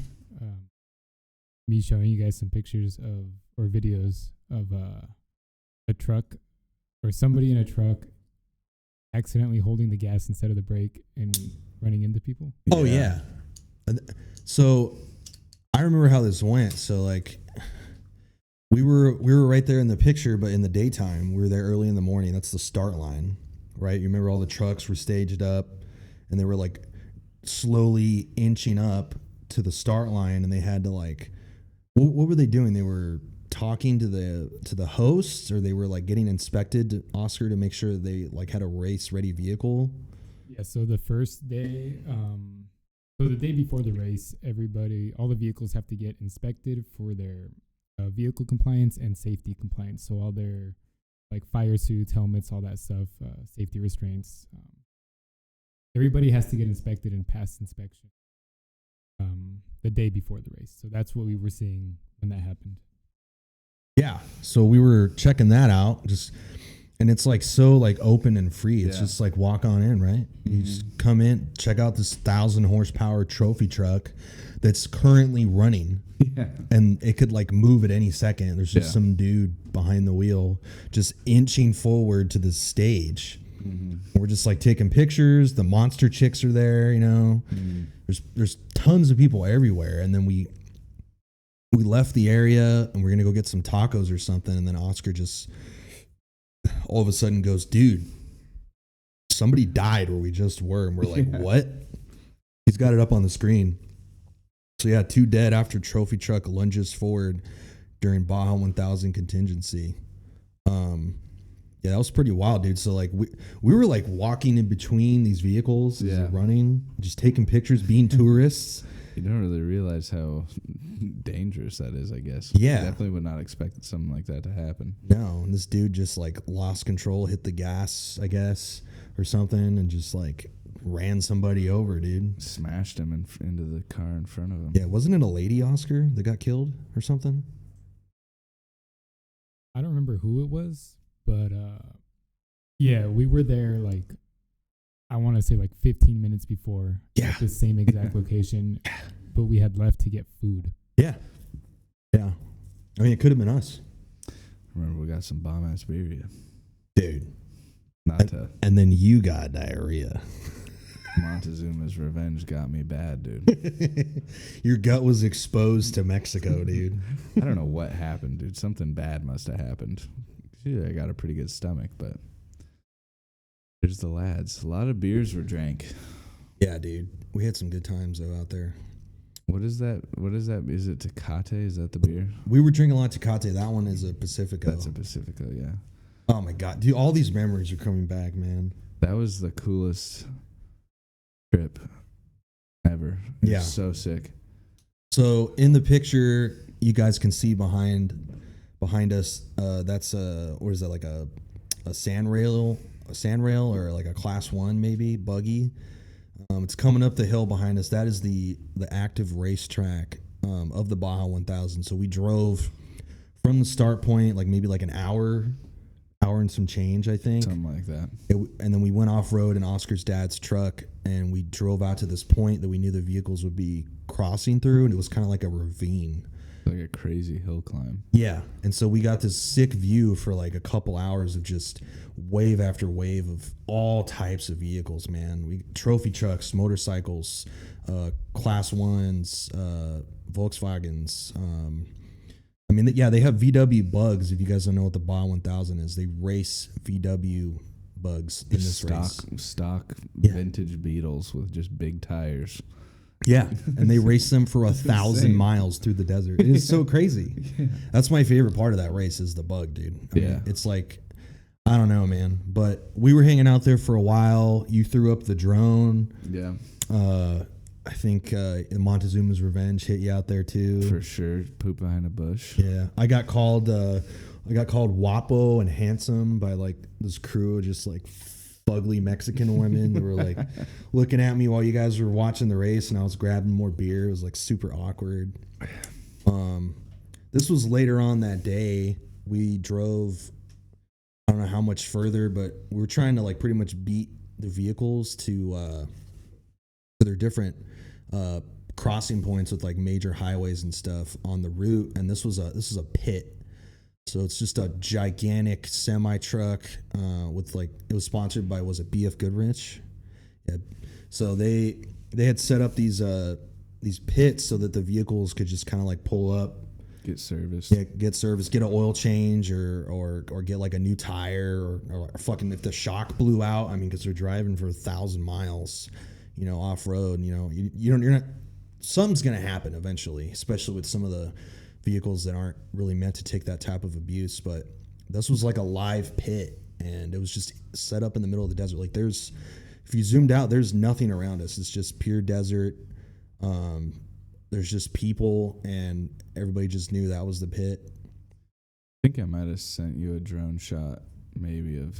Oh yeah, you had the drone out there too. Of them in the pits servicing in class 11. Yeah. But yeah, that was pretty crazy and definitely cool to see, because I think we kind of missed the trophy trucks and we were in kind of the cheaper quote unquote classes by that point. Yeah. It was cool just seeing like how possible it is for a regular person to go do that, you know, because like you just have to pay whatever the fee is, right, to get service at the BF Goodrich pits, and then you know there's just a bunch of dudes turning wrenches on an old Volkswagen, getting that thing running and get you back on the getting road. it on the road. Yeah. So yeah, we definitely got to get the old race team together and go do it. I think that'd be such a cool adventure to take on. Before we keep going, I do want to talk about with Joey. I think this is a worthwhile tell. So we're at one point after we left that pit, our next move was to cross over this mountain range that Oscar and his dad had mapped out. We were going to cut off the trophy trucks and try to actually catch them racing because they were just so far ahead of everybody else. Mm-hmm. So we cut through this mountain range, and Oscar's dad was like, hey, we're gonna be off road on this like unknown road for like a good minute here, guys. Yeah, like 3 hours. Yeah, like 3 hours. So like With like no one around. no one. We're just in the middle, and it's dark, middle of the night. Yeah. We're getting closer and closer to midnight. He's like, that's what it's gonna be. If you guys got to take a pee or you need some food, like do it now, and then we're gonna go over this mountain pass. So we literally crossed from one side of the Baja Peninsula to the other. Yeah. In like a span. I think it was less than 2 hours, honestly. Probably. He was hauling. But when we got down the other side, and we were telling stories and shit, and you told us a couple Djibouti stories on the way. That was really fun. Oscar's dad was just like, I don't know. I think he wanted to pass the time, and lucky for him, me and you were in the back seat, and boy, can we talk. But when we got over the other side, we're coming off the mountain, and all of a sudden there's just some like, remember this? Some red and blue lights in the rear view mirror, dude. And all of a sudden we're pulled over in the middle of the desert by the Mexican. It wasn't even the police. It was the Mexican military, dude. I don't know if they're the Federales or what do you call them, but The Marines. we were pulled over by the Mexican Marines. So Oscar's dad pulls over, and I remember this truck. It was probably like an F-150 or something. It had a turret in it, and these, what did they have, like a 240 or something, like mounted to it, or like a 50 cal? I don't know. They had some kind of big gun up there. Yeah, they had a big gun on it, and this truck just gets parallel with us. It was the one with the lights and the siren, and all these Mexican Marines hop off and they just surround the truck, dude. And then I turn around and I'm like, what the hell is going on? And there's a Humvee behind us, like a military Humvee. Yeah. And I'm like, oh shit. And I like look at Joey and I'm like, oh fuck. And I look at Oscar, and Oscar and his dad are talking, and I'm just like, we're going to fucking jail. Yeah, we're going to jail, or like we're gonna die. We like, got locked up in the gulag. Yeah, like the Mexican gulag. Dude. Yeah. What was going through your head at that point? There is nobody to save us at that point. We are literally in the middle of the desert alone. Yeah. Alone. There's nobody around. Miles from town. No civilization around for probably, I don't know, 20 miles. And now we got guns on us. I was just thinking, like, dude, what the fuck is going on? Yeah. Like, I feel like this is the exact situation that my parents warned me about. I'm thinking, like, these guys are the cartel or something, and they've duped us. I don't know. They somehow got a Humvee, and they got some lights and sirens on a truck. I don't know. I mean, hey, they got money. They could do it. I don't know. I was like, oh, shit, this is none too good. Yeah, and I remember, luckily, like, Oscar and Oscar's dad speak Spanish, and they were talking. Thank God. They were talking to this guy for a while, and then he, like, comes to the back seat, and he's talking to us in Spanish. And we're just, like, looking at him, and he's, like, obviously asking me questions, but I have no clue what he's saying. And then Oscar's like, he's wondering where you guys are from. Like, Seattle? I don't know. Like, what do you mean? And then he just, like, looks at us. He's like, these guys are fucking clueless. Like, well, I remember him saying it, and then Oscar and his dad were, like, telling him that we don't understand. Yeah. And then he just switched to the little bit of English that he knew, and he's like, where are you from? Yeah. And then you didn't even tell him, like, what country or what state. You were just like, Seattle. Yeah. Like, dude, this general from the Mexican army is gonna know where fucking Seattle is. So I was like, Washington, America, USA. And he was like, and he just like gave us this look like, you guys are fucking retarded. Those are idiots. Yeah.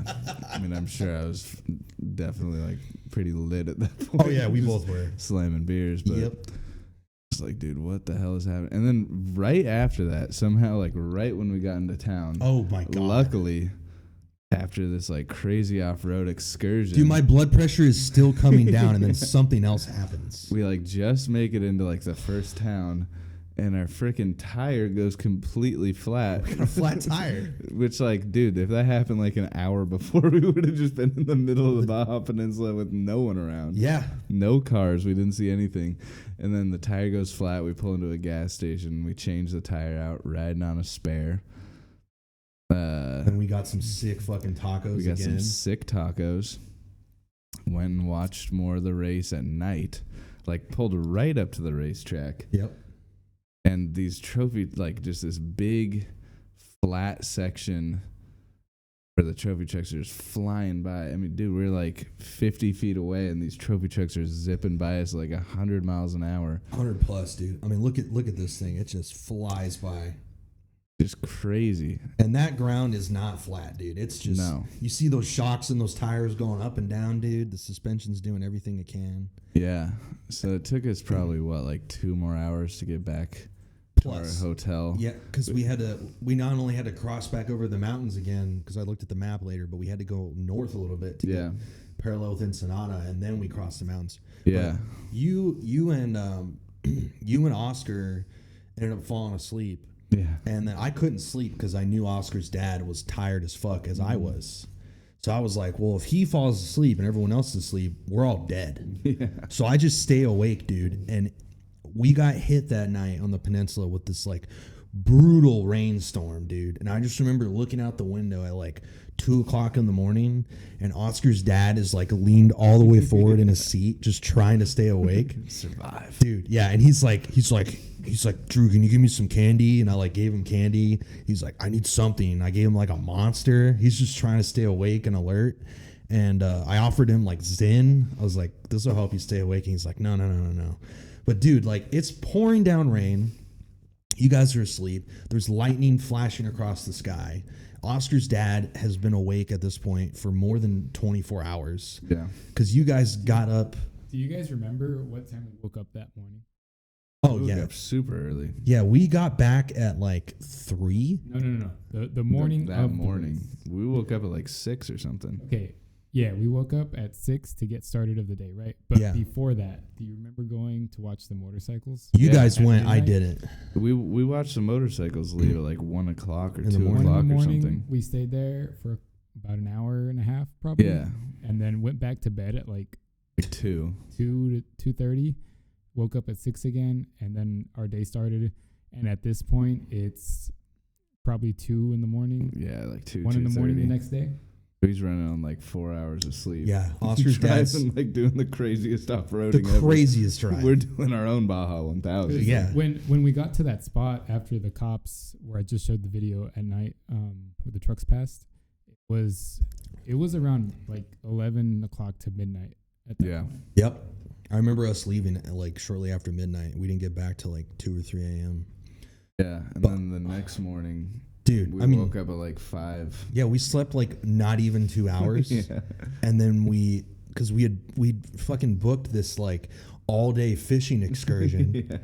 So we none of us got like more than 2 hours of sleep. We all got probably less than 2 hours of sleep. We were after sleeping that in whole like day. these beds that are like barely bigger than a twin bed. Yeah. 2 guys per bed. 2 guys per bed. No It's like blankets. little rinky-dink hotel. Yeah.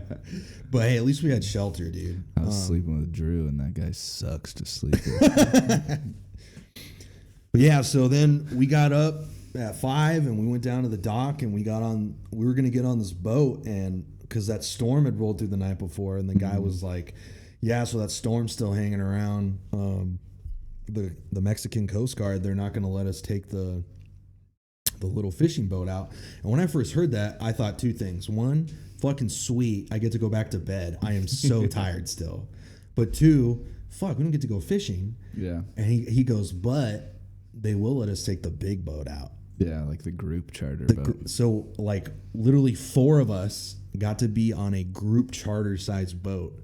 That was sick. For like 12 hours. We were out there. We left at like 6. We came back at like 4 p.m. Okay, like 10 hours. Yeah.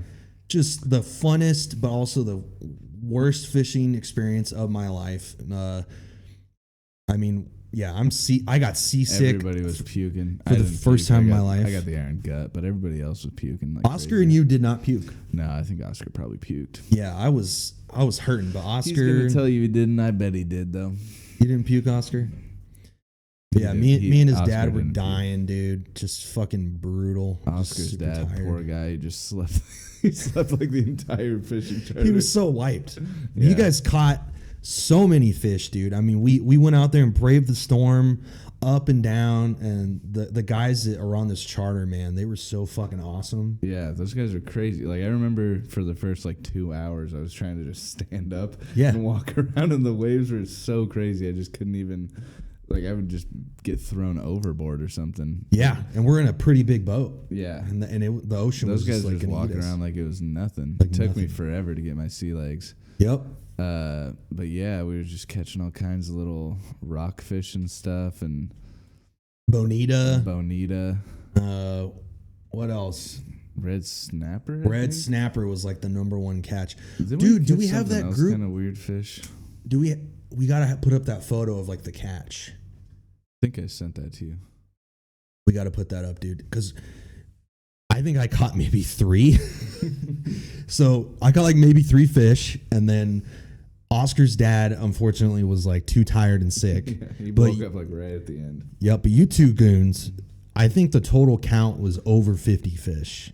Fish that we kept. We were catching a bunch of mackerel and stuff too that we didn't end up Yeah. taking with us, but 10 hours of fishing, over 50 fish. it was crazy. Incredible, dude. Yeah, it was really cool. Yeah, that, like, 10 out of 10, I would do that again. For sure. So cool. Even being seasick, like, Yeah. I would still go through that again. I don't care. Yeah, it was a lot of fun. It's cool fishing.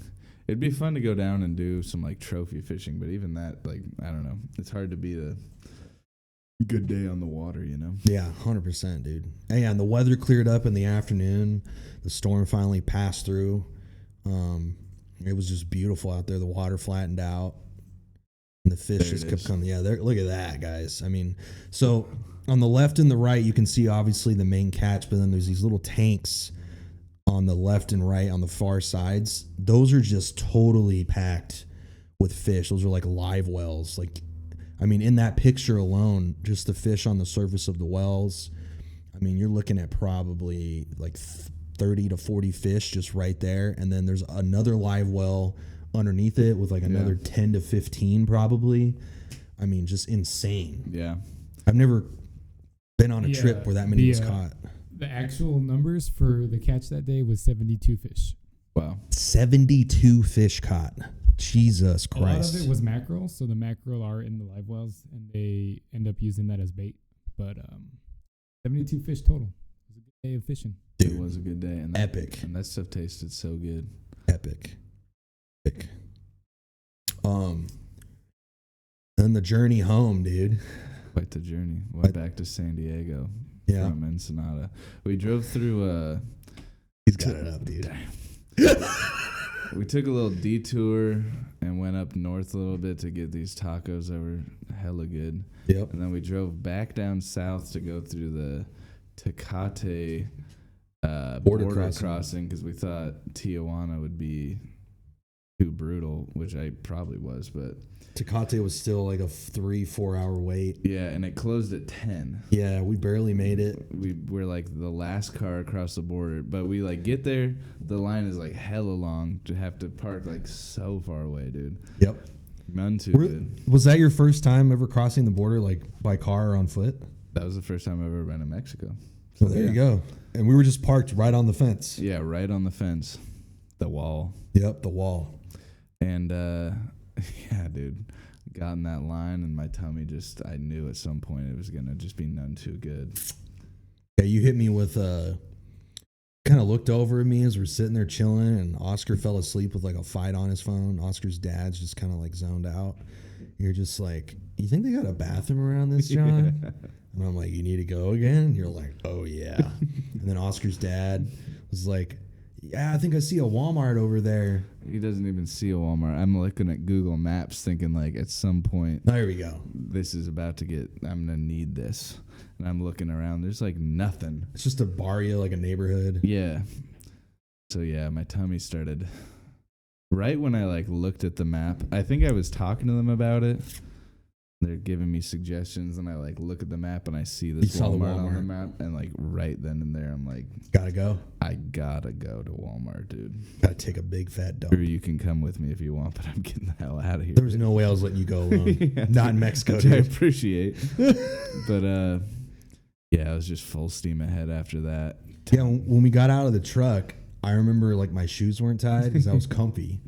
So I hop out and I lean down, I tie my shoes real quick, and I look up, and you're just gone. Yeah. You're just down this street in Mexico.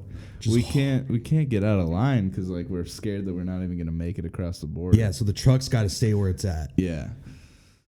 So you start going, and you're like 2 blocks ahead of me, and then at one point I lose you, and I'm going, and I think I saw where you went in, like to a bush or something. By the way, this happened in like 1985, so the statute of limitations for this is well expired. Yeah, you're like 55 years old, dude. I think so. You were one of the oldest actively serving infantrymen ever. Basically, yeah. They had a waiver for me. Yeah. But yeah, tummy started turning. Walmart's like a mile away. Yep.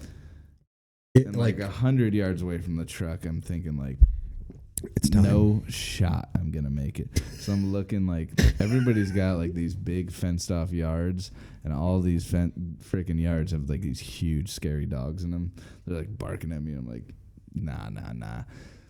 I see a crossroad. I'm thinking, damn, like I could just hunker down behind one of those cars over there. I'm like, that's crazy. There's like a row of traffic just parked right next to us. Right next to us. And then eventually there's like damn. Oscar's dying, dude. Said I wasn't gonna say this, but yeah, dude, there's like this little like fucked up fence and like a little fucking concrete structure, and I'm like, you gotta go, dude. Well, I'm thinking like, fuck, I can't jump this fence because it's a very low fence, but like if I lift my leg up for even 2 seconds, I'm gonna shit everywhere. But then I like walked past it. Like this is my last. There was like a cemetery at one point, I will say, that had a hole in the freaking fence, and I was like, I can't do that. Can't shit on. And then I walked a little further, and there's another hole in the fence into the second cemetery. I'm like, nah, I can't do that. But then there's like this little yard with a concrete structure, and I walked past it, and there's like this driveway, and then like a big concrete wall up into the yard, and there's no fence there. And I'm like, fuck it, dude, I have to scale this wall. Scaled the wall, dropped trowel, blasted ass, got out of there quick, dude. So I caught you on camera as you were coming out of there. Right dude. as you caught up to me or something. Yep, I heard you. I said, hey, brother, and this is what I caught on camera right here. This is me coming down. You got volume? No volume, but yeah, I just said none too good, dude. And then what was the phrase you said when you came out? No bueno. No bueno. You hit me with the no bueno, dude. Yeah, and then we keep walking, and I'm like, bro, we gotta like go to Walmart. Gotta clean up. Gotta clean up. I did not poop in my pants, I will say. You did poop in the backyard. But I did poop in a backyard. There's some cleanup that's gonna have to happen. But yeah, dude. Kept walking. We're like getting closer to Walmart, and then all of a sudden, like it strikes me again. We like get up to this Walmart, and fucking Drew is just talking about like, oh, it was like a weird Walmart because there's like a parking garage, like beneath it like, with an escalator, but it's like open, so there's just like built on these pillars. Yep. So there's like a parking lot underneath it, and then an escalator to get up. And we're walking up to it, and Drew's like, "Oh, that's so cool! Like, this should be like a European Walmart." Oh, they don't have Walmarts in Europe though, and just like jabbering. And then I'm just like, Drew, I need you to shut the fuck up. I gotta focus. And Drew's like, oh my bad, dude. Dude, Drew, the hero of the day, he fucking like ran and like scoped the Walmart out as I'm hobbling up. I take the escalator. As I get to the top of the escalator, he's like, dude, bathroom's this way, brother. Yeah, it's right to the left. And I just like waddle over, blast ass again, leave my underwear in the damn. Oh yeah, you did. You left your underwear at the Walmart. Yeah, just in the garbage can, dude. I felt horrible. Oh my god. Yeah, I just went commando. We made it back to the truck. Yeah, you were in there for a minute, dude. Yeah. I was walking around looking for monsters for Oscar's dad, and finally got you on the way out. It was a disaster. It was none too good. But Yeah. Dude, we made it back to the Were truck. people looking at you guys weird? I don't think so. I mean, I'm sure probably just a couple white lads fucking walking around. Yeah. In this European Walmart, but they don't have Walmarts in Europe. I remember I was so pissed, just Drew yammering about all this shit. And I'm just like, I can't have this right now. Usually I'd be so engaged in that conversation, but I was like, stop talking. I was trying to tell you about in Europe, their grocery stores are set up exactly like that. Like they have these grocery stores called Kaufland, and it's the same setup as a Mexican Walmart. They got a parking garage in the basement. You park there, and then they have a flat escalator that you can put your card on. Yeah. That takes you up to the store. But in Mexico, it wasn't a Kaufland. It was just a Walmart that had the same setup. It like blew my mind. But yeah, I wasn't having any of that. No, you were one track mind on mission. But do you remember what happened when we got back to the truck? Yeah, I don't remember why, but I like wanted my AirPods. Yep. I was looking all around, couldn't find them. Then I used like the Find My app, and it said it was like super far back, like kind of where we got out of the truck the first time. I'm like, damn, Right. I bet they just like... Because the truck has moved several hundred feet since Yeah. we went to Walmart and back. It moved a long ways. And I remember when I got out of the truck the first time, I just took them out and just like threw them on the seat. One of them bounced out. Both of them bounced Oh, out. both of them? Yeah, I lost both of them, dude. And then I think like I took my sweatshirt out, or you took your sweatshirt out or something. But whenever we got out of the truck, they came out of the truck. Yep. We walked all the way back just We to did. find them. There was no cars in line there anymore. Yeah, they were just sitting in the middle of the road, just smashed. Chilling. No, They were fucked. crushed. They were crushed. They were fucked? Yeah. Oh, shit. They were goners. I forgot about that. So like, we damn. went back and found them, but they were just obliterated. Oh yeah, completely smushed flat. I remember just like scouring the street with you, Yeah. dude, right next to the border. Like, what the fuck are we doing right now? Just looking for some AirPods. Yeah, walked all the way back to the truck, and then we ended up getting all the way to the border, and I swear, like, there's like the gate. You ain't lying, dude. There's like a gate, and then like customs or whatever. Yep. And like we pulled through, and one more car pulled through, and the they gate. closed the gates behind us. Like we just made it. We were like the last people across. Biggest How sigh long of were we relief, in dude. line? What's Hours. How long were we in line? that? We were probably in line for like 2 or 3 hours. Yeah, I think it was almost 3 hours. Yeah, it was pretty close to 3. Yeah. So we like just like I mean that's And crazy. everybody behind us, they were just like, get fucked. If we had eaten one more taco, we wouldn't have made it. No. Yeah, dude, we made it back. Up all that fish in San Diego. We did. We Oscar's dad and everyone, they fucking were nice enough to cook up some ceviche and some fish tacos for us. Yeah. Had some of my friends from down there come over and we enjoyed them. It was Super fucking bomb. good. But dude, let's get into a little mini game here. Now that we've Alright. gone over the Baja a little bit.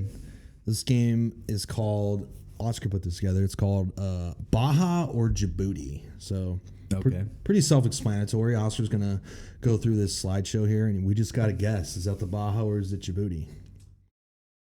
That's Djibouti. You think that's Djibouti? I say I'm gonna go with you. You're the expert on Djibouti. Djibouti. Dang, dude, give him some right here. 1 for 1. Let's go. Let's go, dude. Ooh, he's throwing us off with the Jeep, dude. That's a little tricky. I bet that is Baja because I bet they don't even have a single Jeep in Djibouti. All right, let's go Baja. Yo, I knew it was Djibouti. That's He crazy. threw us off with that You gotta one. hit me with the facts here. Oh, salt beds. That's a tricky one. I mean, you talk about those a lot with Djibouti. Yeah, I feel like that's gotta be Djibouti. You know what? Would he hit us with 3 Djiboutis in a row? I don't think he would. I'm gonna go Baja just to saying see. Djibouti. Damn, got it. One behind. There are some salt beds down there. That's a What beautiful is that? picture. What fella does that look like? That's So- gotta be Baja. It's a white fellow.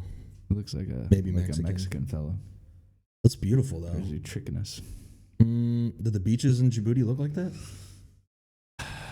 Nice white sands and stuff. No, probably not. I bet that's Baja. Baja, let's go Baja. Oh my God. Damn, we started off hot. Ooh. I'm sticking to Baja. Eventually, I'm gonna get one if I just stay on Baja. What are those vehicles, Oscar? What are their makes? Do we know? You have no idea. Let's just stick with Baja then. I'm going Baja. Yeah, dude, we got it. Pure guess. Boom. Dude, they're so similar. It's crazy. All right. Ooh. That's tough. Dude, I'm so sorry. I have to pee again. All right, we're back. All right. We're right in the middle of Baja or Djibouti, the famous game no one's heard of. Turns out I'm bad at this. This episode presented by Djibouti. I'm gonna say Djibouti, dude. I don't think that's Baja. What says you, Joey? I'm saying that's Baja. It's probably Djibouti, but I'm saying it's Baja. We got to differentiate. I got to. Oh, shit. We're tied back up. God damn. Oh, you're keeping count. Oh, yeah. I'm definitely keeping count. Threw me off here with the fishing. The other one was fishing. Oh, yeah, that's true. And that was Djibouti. Is he trying to trick us, though? I think he is trying to trick us. I'm going to go with Baja. I wanted to say Baja. I'm not sure. And I don't think this is the one that I want to get ahead on. So I'm going to also agree with you. Baja. Yeah. Nice. Ooh. That's Djibouti. For no reason other than a good guess. I mean, looking at the foliage and stuff here, can't really see the rocks on the mountains. That's usually a dead giveaway for Baja. I'm gonna go Djibouti, dude. Nice.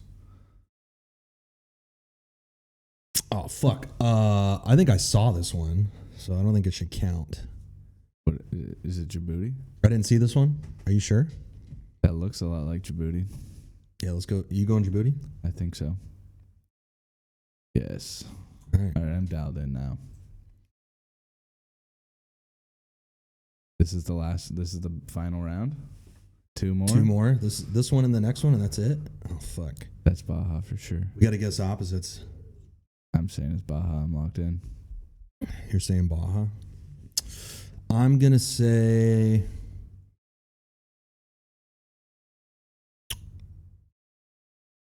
Fuck it. I'm gonna say Djibouti. No! Yes! Best I can do is tie. I think this one should be worth 2, dude. Ooh, dude. Honestly, I'm gonna say Djibouti on that one. I don't think that's Baja. I'm saying it's Baja, just to be different. It's worth 2. Winner takes all. What? Yes. All right, I'm a big fat loser. Good game, dude. That shit looks the exact same. It does though. That's why it's a fun Are game. these pictures altered? You gave Drew all the answers. No, I haven't seen the slideshow. Didn't see it. You're lying. I knew the slideshow was Home field advantage, dude. gonna be a thing, but yeah, home field advantage. You got any like closing remarks or anything you want to say, dude? Anything that tickles your fancy that you want to talk about? No. No? Probably not. I don't know, dude. It's been fun. It's been fun doing this. Oh yeah. It's pretty scared, but it's pretty easy just talking. Yeah. It's a lot simpler than you think, right? Yeah, I think so. So, congrats on the pod, dude. Dude, thanks for coming on, man. Thanks for having me.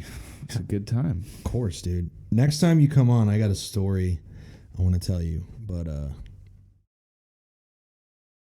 we don't got cameras off, or I don't know. I don't know what He's waving us out. He's about to bring out the old shepherd's crook and pull us off stage. I guess. Well, yeah. We will.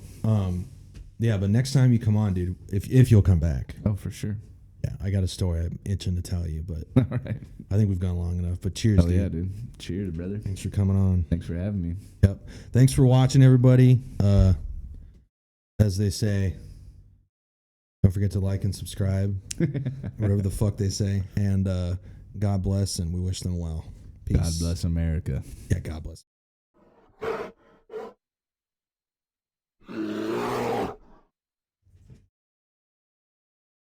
Yeah. Hell yeah, dude.